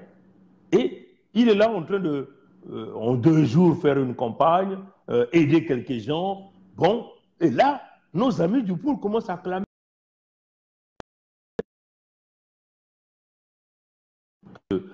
Si Kiki n'a pas pu gérer l'entreprise qui est la Société nationale de pétrole du Congo, tu connais, hein, en Amérique du Nord, hein, if you are a business leader and you never reach your goal, what usually the people who own the company will do, they will kick you out, they will fire you. Tu vois? Donc, c'est ça qui devait se faire. Mais chez nous, au Congo, ce n'est pas le cas. S'il n'a pas pu gérer une petite compagnie, une grande compagnie, il n'a pas pu gérer les ressources de la Société nationale de pétrole du Congo. Il a mené le pays dans une bonne route économique avec son père, et vous voulez lui donner la clé de l'État, donc de toute une nation. C'est terrible, ça. Mais il y a encore un danger que certains Congolais ne voient pas, même les généraux qui sont au Congo, les militaires, entre guillemets, du régime Sassou ne voient pas. C'est que notre pays risque de disparaître. Le Congo-Brazzaville risque de disparaître. Je vais vous expliquer ça. Pourquoi? Ce Kiki-là, il est 50% de la République démocratique du Congo par le biais de sa mère. Dans son plan, c'est de ramener un électorat conquis au Congo-Brazzaville. Dans son but, c'est de ramener entre 4 millions à 12 millions de gars de la République démocratique du Congo au Congo-Brazzaville. Donc, si vous voyez que s'ils arrivent à exporter les populations de la République démocratique du Congo chez nous, nous allons devenir une colonie de la RDC. C'est ça. Donc, il y aura des problèmes de bataille de terre. Mais comme lui sera au pouvoir, il donnera de l'argent à ces gens-là. Ils vont dominer dans tout le commerce. Ils vont dominer dans tout le niveau, dans nos petits villages. Ils vont venir nous annexer. Et nous allons donc prendre le chemin de l'exil. Donc, nos mamans qui sont dans les villages vont commencer à fuir pour aller vers du côté du Gabon. Nous allons devenir des étrangers dans notre propre pays. Et ce qui est vrai, c'est que si nous ne sommes que 4 millions, s'il emmène un électorat de 6 millions, donc ils vont totalement dominer le Congolais d'origine. Kiki là va s'installer là, même 50 ans encore. Même si vous allez aller à une élection transparente, il a un électorat garanti. Donc, il va encore faire reculer le Congo-Brazzaville pendant plus de 50 ans en arrière. Donc, voilà les grands dangers que nous sommes en train de dire, même aux petits Koro du Congo, au Congo. Ceux-là qui sont encore derrière ce fils de Sassou. C'est un serpent à 10 têtes et en train de merger. Et nous sommes en train d'assister à ce que ce serpent-là naisse dans notre pays, grandisse. Nous sommes en train d'acclamer, mais quand ce serpent-là viendra, nous avons déjà vu les dégâts qu'a causé le serpent à une seule tête qui est son père. Mais quand le serpent à 10 têtes naîtra, ça sera le pire de ce que le Congo n'a jamais connu. Voilà pourquoi nous demandons à tous les Congolais à la solidarité. Il s'agit ici de sauver la nation, de sauver le pays. Levons-nous pour barrer la route. L'objectif ici, c'est de chasser le Parti congolais du travail, de chasser tous les crocodiles, parce que c'est un système. Même l'opposition du Congo, hein, ils font partie de ce système. Le dialogue qu'ils sont en train de faire là, c'est pour se taper des poches. Ils vont se maintenir là. Et la jeunesse va continuer à pleurer. Ils sont restés là 40 ans, mon frère. 40 ans. Plus de 40 ans. Le Congo n'a jamais avancé. Les autres avancent, nous on recule. Et ils veulent que nous, la jeunesse d'élite aujourd'hui, puisse être là assis en train de les regarder. Non, non, non, non. Jeunes Congolais, debout tous ensemble. C'est maintenant ou jamais. Jamais. Debout tous ensemble, c'est maintenant ou Maintenant ou jamais. jamais. Voilà. Voilà un peu ce que je tenais à dire. Peut-être que je vais laisser la place aux autres. Merci beaucoup, mon frère. Tu sais, j'apprécie beaucoup ton courage et vraiment ne cède pas. Comme je disais aux autres, quand on a attaqué notre frère Joe Curtis, il n'est pas seul. Nous allons make sure que notre pays soit construit et avance. Et que ceux qui vont venir nous diriger doivent venir avec une vision constructive pour le pays, pas seulement pour le poste ou pour s'enrichir les poches, mais pour faire construire le pays. Ces histoires des voleurs comme les Kiki là, ou ce que son père a fait, on ne veut plus entendre parler de ça. Exactement. Voilà pourquoi nous demandons aux jeunes du Congo de se lever à l'étape d'esprit. Cette lutte, si nous pouvons réussir à se lever à l'étape de l'esprit, nous ne pourrons jamais suivre la corruption. Nous allons être déterminés et aller chercher la libération. Nous faisons face à un régime qui est arrivé au bout du rouleau. Il suffit seulement que nous ayons une détermination.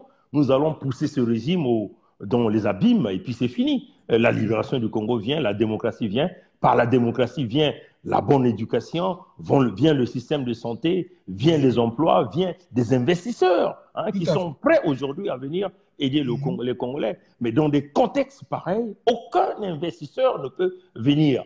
J'entends encore certains collègues, certains compatriotes nous parler d'un forum économique organisé par le régime Sassou. Mais il me semble que ces compatriotes-là ont une mémoire courte. Les forums économiques, il y en a au Congo. Mais Bernard, le forum économique est une version de ce que pendant 5 ans, j'ai poussé la force économique. Mais moi, je poussais la force économique d'abord à l'étranger parce que je sais que ces gens-là étaient au pouvoir. Je voulais d'abord qu'on apprenne à travailler. Le concept de la force économique était que les Congolais apprennent à faire l'argent ensemble à l'étranger. Pour que si on sait comment travailler ensemble, on pourra dans le futur aller travailler au pays ensemble. C'était une manière de pouvoir... Exactement. Non, mais en réalité, les Congolais qui parlent du forum économique ont mal utilisé une très bonne idée, une vision que tu as. Moi, j'ai toujours appuyé dans cette vision. Eux, ils demandent à Sassou d'organiser un forum économique, soi-disant pour redresser le Congo. Je dis, mais le type-là, il me semble qu'ils oublient Sassou. Le but de Sassou, ce n'est pas de voir le Congo se développer ou de ne pas voir les jeunes Congolais. Le but de Sassou, ce n'est pas de voir les jeunes Congolais devenir des entrepreneurs. Le rêve congolais. Sassou, c'est le destructeur du rêve congolais. On a vu des jeunes qui sont venus avec des projets. Véron Mankou est parti avec un projet là-bas. Et quel est le résultat aujourd'hui avec le fameux truc de Elikia? Il y a encore aussi, comment on appelle, l'entrepreneur congolais qu'on appelle Tsenge Tsenge. On a tous vu sa déclaration. Il a été même emprisonné à cause de ses déclarations. Donc, vous voyez que on ne peut pas demander à ceux qui représentent le problème d'organiser un forum économique pour diversifier l'économie. Je dis, mais vraiment, il faut dire à ses compatriotes de prendre quelques cours économiques, dans des collèges, dans les universités, pour comprendre comment fonctionne le rouleau compresseur du système économique. On n'investit pas dans une dictature. La dictature de Sassou, c'est de piétiner l'économie du Congo et non pas de promouvoir l'économie. C'est aussi un bon projet, pour ces compatriotes qui veulent aller le forum économique au Congo. Mais il faut que ça soit un nouveau régime, des gens qui ont une vision pour pouvoir avancer le Congo. Mais si vous dites à Sassou, oui, nous demandons l'audience pour aller regarder Sassou, on a 20 compatriotes qui veulent payer leur billet, mais vous êtes en train de mettre le doigt dans votre propre œil parce que Sassou finira par vous avaler. Sinon, Sassou ne sera jamais la solution pour les problèmes du Congo. La solution, c'est aux jeunes du Congo de prendre la conscience et d'agir, et surtout d'attendre les instructions que nous allons donner dans les jours qui vont venir pour libérer le Congo. Voilà un peu ce que je tenais à dire à participer. Je n'ai pas envie de prendre tout le temps. Merci beaucoup. Merci beaucoup, mon frère Gervais. Ok, on fait comme ça. Ok, au revoir. Je vais maintenant connecter notre frère. Mais j'ai du mal à me déconnecter. Est-ce que tu peux me déconnecter? Je vais connecter notre frère de PSTV et Jim Kaï, là. Voilà. Attends, je suis en train d'essayer d'appeler là. Peut-être que c'est moi qui dois te... Oui, c'est éventuellement, je ne vois pas là où je vais me déconnecter. Tu vois pas, attends, je suis en train d'essayer d'appuyer. Ok, attends, je crois que je vais inviter Jim. Je crois que quand je vais l'inviter, normalement, ça doit pouvoir se déconnecter.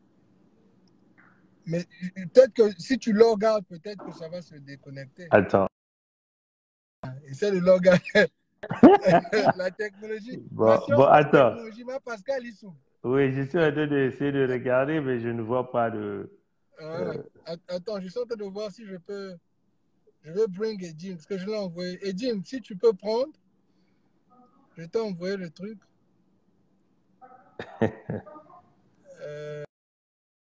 Jim.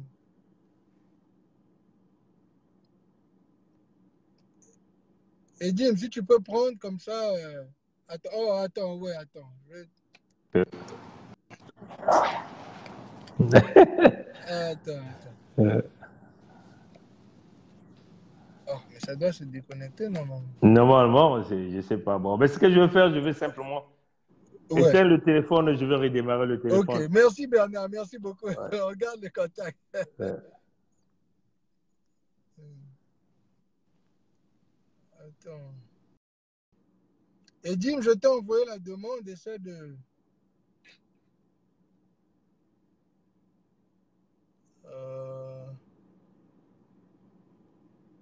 Et Jim, je t'ai envoyé la demande, essaie de prendre.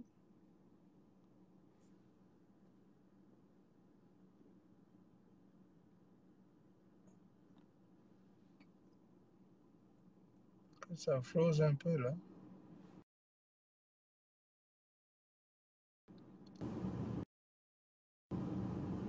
Oh, ok, voilà. Ah, ok. Je t'ajoute, Edine. Je t'ai ajouté. Mon frère de PSTV.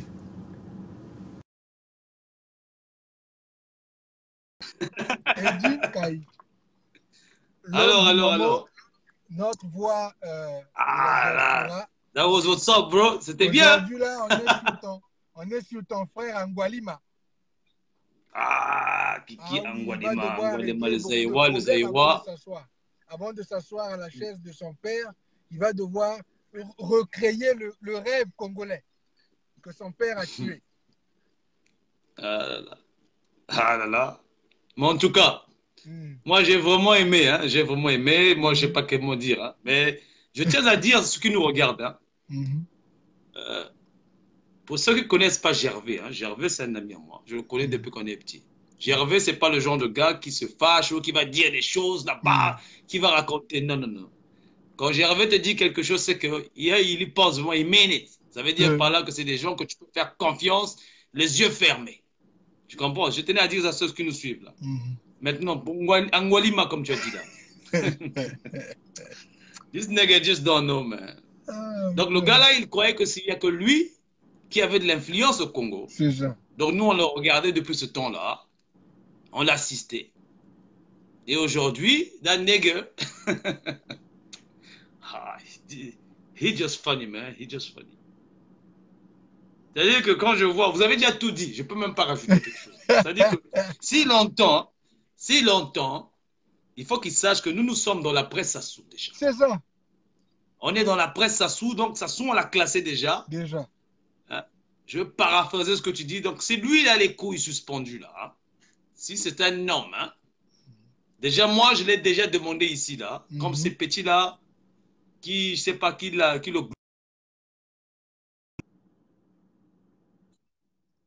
ici, hein? Comme il croit qu'il est un livre, hein? On voulait l'écouter, hein, ce qu'il avait à dire dans sa tête, qu'est-ce qu'il peut sortir, parce qu'il a un cracher bilan, lui. il vient défendre son bilan, que comme Bernard a dit, 17 ans, il a un bilan. Il faut venir défendre ton bilan si tu penses que tu peux être président du Congo, si tu mérites. Qu'est-ce que tu as fait pour le peuple? Il doit venir défendre son bilan. C'est ça. Mais je pense qu'on l'a proposé ça, il n'est pas venu. Pareil pour son père. Donc, pour ceux-là qui pensent que c'est un leader en carton, parce que moi, je l'appelle c'est un leader en carton, et j'ai toujours dit que le Zaïrois, là, c'est un déshonorable. Hein, il est né avant l'époque du Congo-Zaïre, hein, donc du Congo actuel. Hein, il est né à l'époque du Zaïre. Hein, donc, c'est un Zaïrois, ce n'est pas péjoratif qu'on le dit. Il doit l'accepter, c'est comme ça. Son père est Zaïrois, et sa mère est Zaïroise, donc lui, c'est un Zaïrois. Donc, il est un vrai danger, il est vraiment un gros danger pour le Congo parce qu'il veut exporter des gens là-bas, de son côté là-bas, pour venir nous piétiner chez nous. Ça, c'est vraiment très grave. Ça, c'est même une extermination de toutes les tribus du Congo-Brazzaville. Ça veut dire que ces gens-là vont se multiplier, ils vont accoucher là-bas, ils vont avoir des enfants là-bas. Au fur et à mesure, ils vont s'immigrer, comme a dit Bernard Pongu. Il y aura le problème de terre. Nous sommes devenus des propres esclaves chez nous, dans notre propre pays, parce que son père a eu la maladresse d'aller faire un bâtard là, dehors là. Et donc, son père va faire des enfants dehors là-bas. Il vient nous les imposer chez nous maintenant pour qu'on puisse les accepter. On n'a jamais refusé que ce n'est pas un Congolais. Hein, mais quand tu es un Congolais, je pense qu'il y a une éthique, hein, respecter les gens. C'est ça, il faut élever la vie du Congolais. C'est ça. C'est ça. Il faut... Comme ce que font les Américains. Oui, comme ce que font les Américains. Tu ne peux pas prétendre être honorable, avoir des positions de député de quoi? Tu es le fils du président, mais ce que tu fais ne fait pas avancer la vie même de ta promotion. C'est ça. Ce n'est pas seulement les jeunes les jeunes d'Oyo, les jeunes du PCT, mais les jeunes du Congo. Il faut les élever. C'est ça. Oh. Le problème, c'est qu'on entend seulement des choses obscènes à son sujet. C'est ça. Des obscénités. On apprend seulement qu'il est dans les histoires voilà, des obscénités. Oh là là, j'ai même pas envie d'en parler, quoi. C'est tellement obscène que ce gars-là, lui là, nous ne pouvons pas, nous n'avons pas le droit et le devoir, parce que nos parents, ils les ont laissés faire. Nos parents ont été laxistes à ce côté-là, mais ils nous ont envoyés dans les pays et on a appris ce qu'on avait à apprendre, mais c'est à nous de remettre au pays. Mais nous, on demande à la jeunesse congolaise, hein, c'est-à-dire qu'il faut oublier qui il est. Il est dangereux, mais il est tellement dangereux, ce monsieur-là, qu'il a causé même la faillite, comme a expliqué Bernard Pongu là, au niveau du pays. C'est grave. Ils sont dans un pacte destructif, Edim. C'est ça le problème qu'on est en train de arguer ici. Eux, ils sont dans la destruction du Congo, comme nous, on veut construire le Congo. C'est là où on dit... C'est pas des dans la destruction, là, dans la destruction, et pas seulement dans la ville, dans le matériel, dans la destruction même des mœurs. C'est-à-dire que... Mentale. C'est faux. C'est faux. Je ne pensais pas qu'il pouvait... La manière de travailler, tout est dégueulasse. Tout est vol. Il faut tuer, il faut empoisonner. C'est quoi cette manière de travailler? Moi, je ne pensais pas qu'ils pouvaient... Je ne pensais pas qu'ils peuvent arriver à ce niveau-là. C'est-à-dire que les Congolais ne voient que les pétroles et tout ça, mais ils sont en train de bousiller le cerveau des gens. Oui. Ce qui ramène l'intelligence, ce qui fait évoluer le pays. Ce n'est pas des compagnies qu'on emmène là-bas. Mais tu vois, et curieusement, tu vas remarquer qu'ils emmènent souvent des gens au pays, soit-disant pour venir, ils signent des contrats, soit-disant pour venir apprendre aux Congolais le métier. Mais curieusement, les Congolais n'apprennent jamais rien de ces gens-là. Au contraire, ces gens-là viennent encore écraser les Congolais chez eux. C'est ça. Mais c'est quoi ça? Et tu vois, tout ce qu'on est en train de dire là, c'est tellement logique. Mais je pense que là où il est là, il faut qu'il sache que tout ce qu'il peut faire, hein, il n'a rien à faire. Nous sommes 92%, nous sommes le peuple. Ils vont devoir dealer avec nous. Oui. Ah oui, hein. Ils vont devoir dealer avec nous. Sinon, forget about it.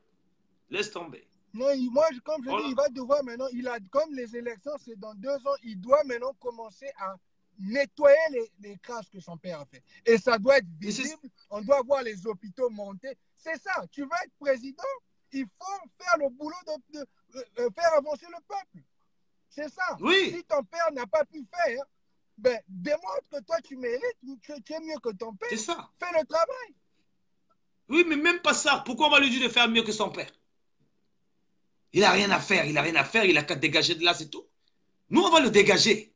C'est-à-dire que lui, là où il ne comprend pas, il pense que lui, là, comme il dit, il est influent. Nous, on va le dégager. C'est-à-dire que nous, là, c'est-à-dire là où il est là, si nous mentons, hein, qu'il me regarde bien. Hein, ça, c'est Gervais, moi, c'est Dim Kai.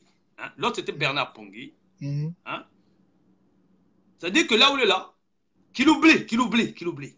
Chez nous, là-bas, c'est notre pays à nous. C'est notre pays à nous. Nous sommes 200%. C'est-à-dire que nos parents à nous sont des parents de, voilà, 100% Congolais, Congolaises. Et pareil pour, voilà, moi j'ai dit 200%. Mais comment il a mené les choses là? Il a voulu écraser nos soeurs là-bas. Nos soeurs manquent de respect. Il manque de respect à tout le monde. C'est-à-dire que ce n'est même pas question il a pris l'argent.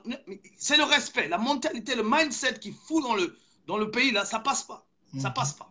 Ça passe pas. S'il y a des gens de notre promotion, de notre génération à nous, qui ont fait le larbin avec lui là, pas nous. Nous, on n'est pas là pour l'argent ou pour les postes. Hein, je pense qu'on a assez bien vécu, on vit bien. On n'est pas là pour les postes. On n'est pas nous, on n'a pas galéré, voilà. On n'est pas là pour ça. Nous, on n'est pas complexé de ces histoires à lui. Il sait ce qu'il a, nous, on connaît. On connaît qui il est. On le connaît bien, nous. Oui. Nous, c'est pas que voilà, nous, on le connaît. On le connaît très, très, très bien. C'est pas les gens qui le connaissent. Nous, on le connaît. On le connaît. Hein, bien comme il faut. Donc, nous, là, moi, je dis Kiki, je profite de ça. Nous, on a voyagé. On est dans le state, man. Just remember that, nigga, man. Mais we're gonna fuck you up big time. Trust me, man. Trust me, man. C'est-à-dire que là où tu es là, nous, on a déjà alerté tous nos amis anglophones, les pays africains anglophones. Mais bien sûr. Tout le monde là, donc ça dit que ton message sera transmis en anglais et en espagnol dans toutes les...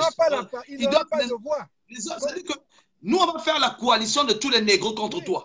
C'est-à-dire qu'internationalement parlant, tu es foutu. Oui, quand il sort de la plaque française, là, il n'aura aucune voix. Il sera écrasé partout, il va partir. Donc, ça, il ne le sait pas encore parce qu'il pense qu'il une vague de 92% là. Il va recevoir une vague de 92% qui vont le balayer comme on balaye, comme voilà. L'hirondelle n'est pour voler, hein, mais il sera là on va les balayer comme un criminel auprès des machins étrangers. Ah ça. Comment peux-tu, mon Dieu, ça veut dire que je n'arrive pas à comprendre comment un gars comme ça peut vivre. Il sort comme ça des voitures pendant que les autres sont en face de lui là. Mais oh là là, c'est quelle mentalité ça? Ils ont une haine pas possible. C'est quelle éducation? Ils ne voient pas la douleur des autres. Comme je dis, il est né dans le privilège, Jim. Son père a utilisé les moyens du pays. Ils sont grandis dans les moyens du pays. Ils ne connaissent pas la douleur du peuple. Et toi, tu veux diriger des gens que tu ne connais pas. Tu ne vois pas que ton père a détruit le rêve des Congolais. Les Congolais sont en train de fuir partout à l'étranger. C'est-à-dire que lui, là, nous, on a dit ceci. On a dit ceci. Hein, on a dit ça. On a bien répété ça. Il aura 25 ans de prison s'il restitue l'argent du pays. Donc, on va alléger la peine de 25 ans. Si maintenant, il n'a pas restitué l'argent du pays, il aura 75 ans. Comme l'a dessus de dire mon frère Tom Melvin. C'est comme ça. La loi doit primer dans le pays. C'est comme ça. Lui, il ne peut pas rester comme ça, là, sans être puni. Maintenant, nous, on s'en fout, là. Hein? Qu'il ait ses histoires de français, qu'il ait ses magouilles avec les gens. Nous, on s'en fout de ça. Nous, on sait que c'est le Congo. C'est lui qui était là, qui a géré l'histoire de pétrole. C'est nous, les Congolais, nous-mêmes, qui allons le punir. C'est nous-mêmes. Donc, lui, il ira construire, faire des constructions dans le pool là-bas. Hein? C'est là-bas qu'ils vont faire ils vont travailler. Travaux forcés. Des travaux forcés qu'il va avoir là-bas. Parce que nous ne sommes pas dans la mentalité de tuer les gens là. Hein? Et nous, on fait ça, c'est pas pour nous, c'est pour tous les Congolais. Par les 4 points cardinaux. C'est tout, c'est un exemple. Donc, il va servir de Liban. Aux jeunes, à la jeunesse. Voilà, il va servir de Liban. Donc, nous, on a dit Kiki Nguesso, nous, on va te faire arrêter. On va te faire arrêter. C'est sûr et certain que cette semaine-là, donc pendant des mois, tu vas recevoir des plaintes et des plaintes et des plaintes et des plaintes. Il va recevoir des plaintes, des crimes économiques. Maintenant, si tu viens maintenant dans les histoires de caniveau, là, hein, que tu viens dans les histoires de Koundalpin, là, tu veux faire les jeux, là. Les jeux, là. Toi, tu vas voir jusqu'où nous, on peut aller. Nous, on t'a dit ceci, que tu utilises un téléphone, hein, tu utilises des téléphones. Hein, tu es connecté 24 heures sur 24. Nous, on connaît l'informatique, on connaît la technologie. Donc, on va mener ce combat-là dans tous les sens. Maintenant, nous, ce qu'on leur demande, c'est simple comme bonjour. Ton père a dirigé le pays là, il a foutu la merde. 40 ans. Voilà. Voilà, 40 ans. Toi, ne viens pas foutre la merde aussi. Libère les gens, laisse tranquille. C'est-à-dire, ne cherche pas la bagarre avec nous. Nous, on ne t'a jamais provoqué. On n'a jamais provoqué personne. Et on a le droit de revendiquer notre part dans notre pays. C'est chez nous. Non, on ne fait pas de mal à personne. C'est eux qui nous provoquent. Mais la riposte sera terrible si tu cherches. C'est comme ça, on l'a dit. Nous, on ne te laisse pas passer. Hein. Ah, si les parents ont laissé ton père passer là, pas nous. Hein. Parce que nous, on n'est plus dans sa sous là. Ah, ça. Ah, il va devoir gagner sa place ici. Il n'aura même pas. C'est pas l'époque de son père. Ouais, notre époque, c'est pas l'époque de son père. Et ce qu'il oublie, ce qu'il ne comprend pas, c'est que nous qui parlons ici, là, lui pense qu'il n'y a que nous. Mais même ceux qui sont à côté de lui, là, qui ne parlent pas, qui ne disent pas, ils ne sont pas contents. Bien sûr. Mais comme ils sont à côté de lui, ils ne peuvent pas lui dire. Donc il est entouré des ennemis. Il est entouré des ennemis. Il faut que Kiki sache que 92% là, c'est ça. 92% là, il faut qu'il sache le 92% des Congolais qui ne veulent pas là. Ce sont les mêmes qui sont derrière lui aussi. Oui, ils font partie des 92%. Qui sont avec nous. Il y a des frères, voilà. Ce sont eux là qui nous donnent les informations.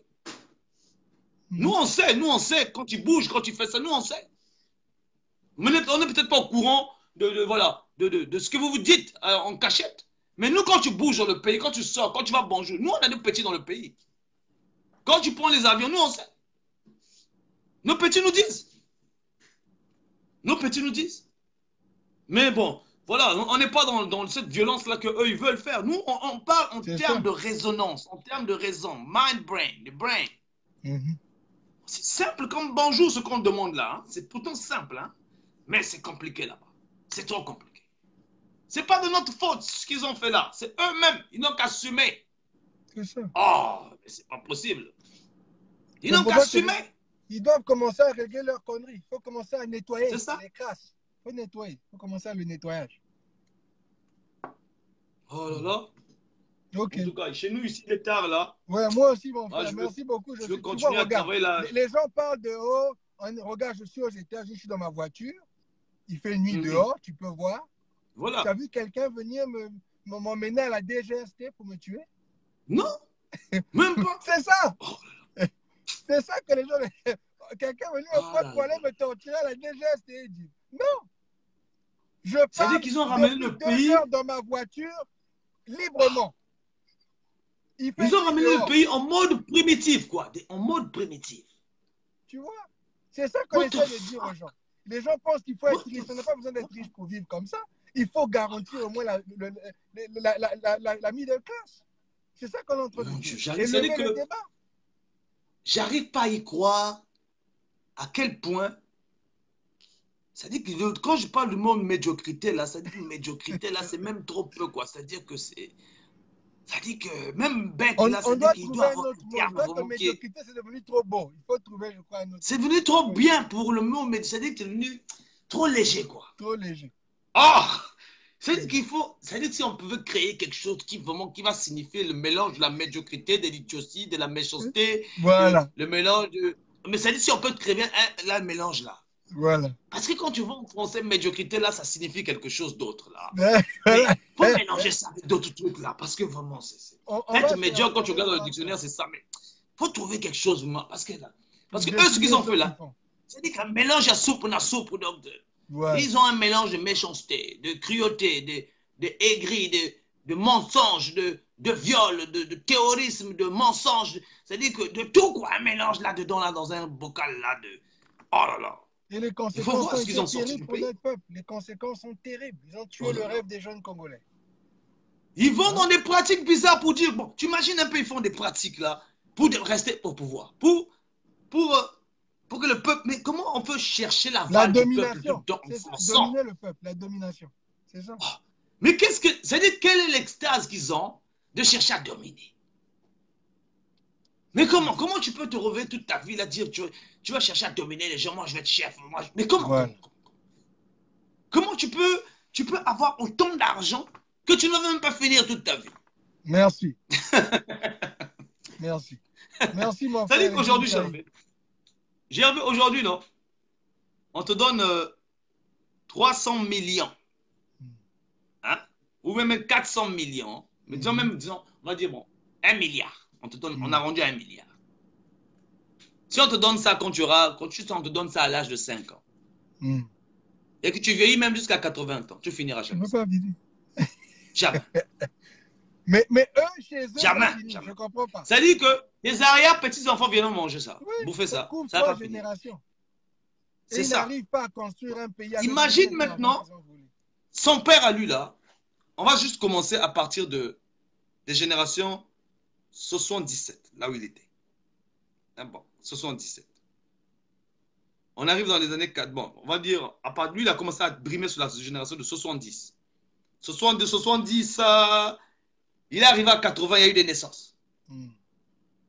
80, dans les années 90, les enfants de 90 ont quel âge aujourd'hui déjà? Près de 30 ans. 90. Nous sommes maintenant, on dépasse 90, on est à 2000, ceux de 2000 ont 19 ans aujourd'hui. Tu vois un peu les nombres de générations qu'il a sacrifiées et combien de temps il a volé. C'est ça. Et en plus de ça, Kiki, il a combien d'argent? Et cet argent, il ne va même pas finir ça. Ça dit que c'est juste la méchanceté, quoi.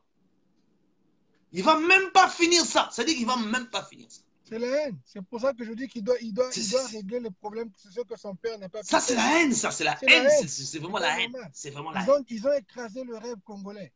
Il doit réanimer le rêve, là. C'est vraiment la haine, c'est que la haine, la méchanceté, quoi. Avant qu'il vienne parler de présidence, il doit nettoyer les crasses que son père a fait. C'est sur sa tête. Ok, mon frère, je vais te laisser partir. Ça marche. Merci beaucoup. Je suis très fier de toi. J'apprécie ce que tu fais. Et nous allons continuer à travailler ensemble. Pour les Congolais qui ne savent pas, c'est l'une de nos plus grandes voix dans nos médias en ce moment. Et il a touché pas seulement quelques gars, mais des millions. Il y a des millions de Congolais qui suivent PSTV. Et je vous conseille de suivre, de soutenir ce frère-là. Et c'est grâce à lui aussi, quelque part, que nous tous, notre network, les Congolais qui nous supportent se sont expandus. Et on a beaucoup de support, on reçoit plein de messages. Et il y a des millions de Congolais derrière ce mouvement-là. Le tous ensemble. Ne vous Congolais trompez pas. debout, tous ensemble. C'est le moment ou jamais. Oui, c'est maintenant ou jamais. Debout tous ensemble, c'est maintenant ou jamais. Il y a des millions de Congolais derrière. C'est pour ça qu'on n'arrête pas de dire que Kiki, vous n'êtes pas les seuls à avoir l'influence. Nous, on a le peuple avec nous. Donc, vous aurez besoin de passer par nous pour arriver là où vous voulez arriver quelque part. Et vous devez rectifier. Il faut rectifier. Si tu dois être puni, tout ça, le peuple va décider. Mais tu dois commencer à régler les conneries que ton père a fait pendant 40 ans. Avant de venir parler. Et d'abord, même les militaires qui sont dans le pool, là, ils doivent les sortir de là. C'est ça. Ah oui, hein. Ils veulent aller dans les élections, là. Mais il y a encore des militaires dans le pool, des choses comme ça. C'est la dictature. Ils sont encore dans les... Ils font des dialogues. Pendant ce temps, il y a encore des militaires dans le pool. C'est ça. Dans notre propre pays, on nous enferme là-bas. Mais comment? Oui, on est comme dans des prisons. Écoute, mon frère, je vais devoir partir là. Il y a les responsabilités maritales qui m'appellent. Pareil. Hein. Merci beaucoup, mes frères. Merci. Moi, je vais continuer à travailler notre truc là. Ok. Merci, Eddie. On garde le contact et on va continuer à travailler ensemble. J'apprécie. Ça marche, merci. You the real deal, comme on dit chez nous ici. The real deal. I know. It's going down, bro. It's going down. Merci à toute la diaspora. Écoutez, vraiment, je dois partir. Merci à vous tous qui êtes venus suivre le direct et pour les autres. Nous travaillons pour le pays. Nous poussons, nous allons continuer à pousser que le rêve congolais devienne réel. Comme nous ici, on enjoy le rêve américain.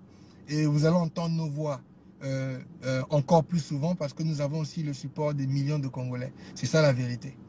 Et nous allons continuer à pousser pour que le pays soit construit et qu'on mette des gens qui sont dignes de ce nom pour nous diriger dans le futur, qu'on les pousse, ceux qui vont venir avec une mindset normale pour faire avancer le pays, le peuple congolais, et même la diaspora, pour faire avancer, pour supporter nos diasporas aussi.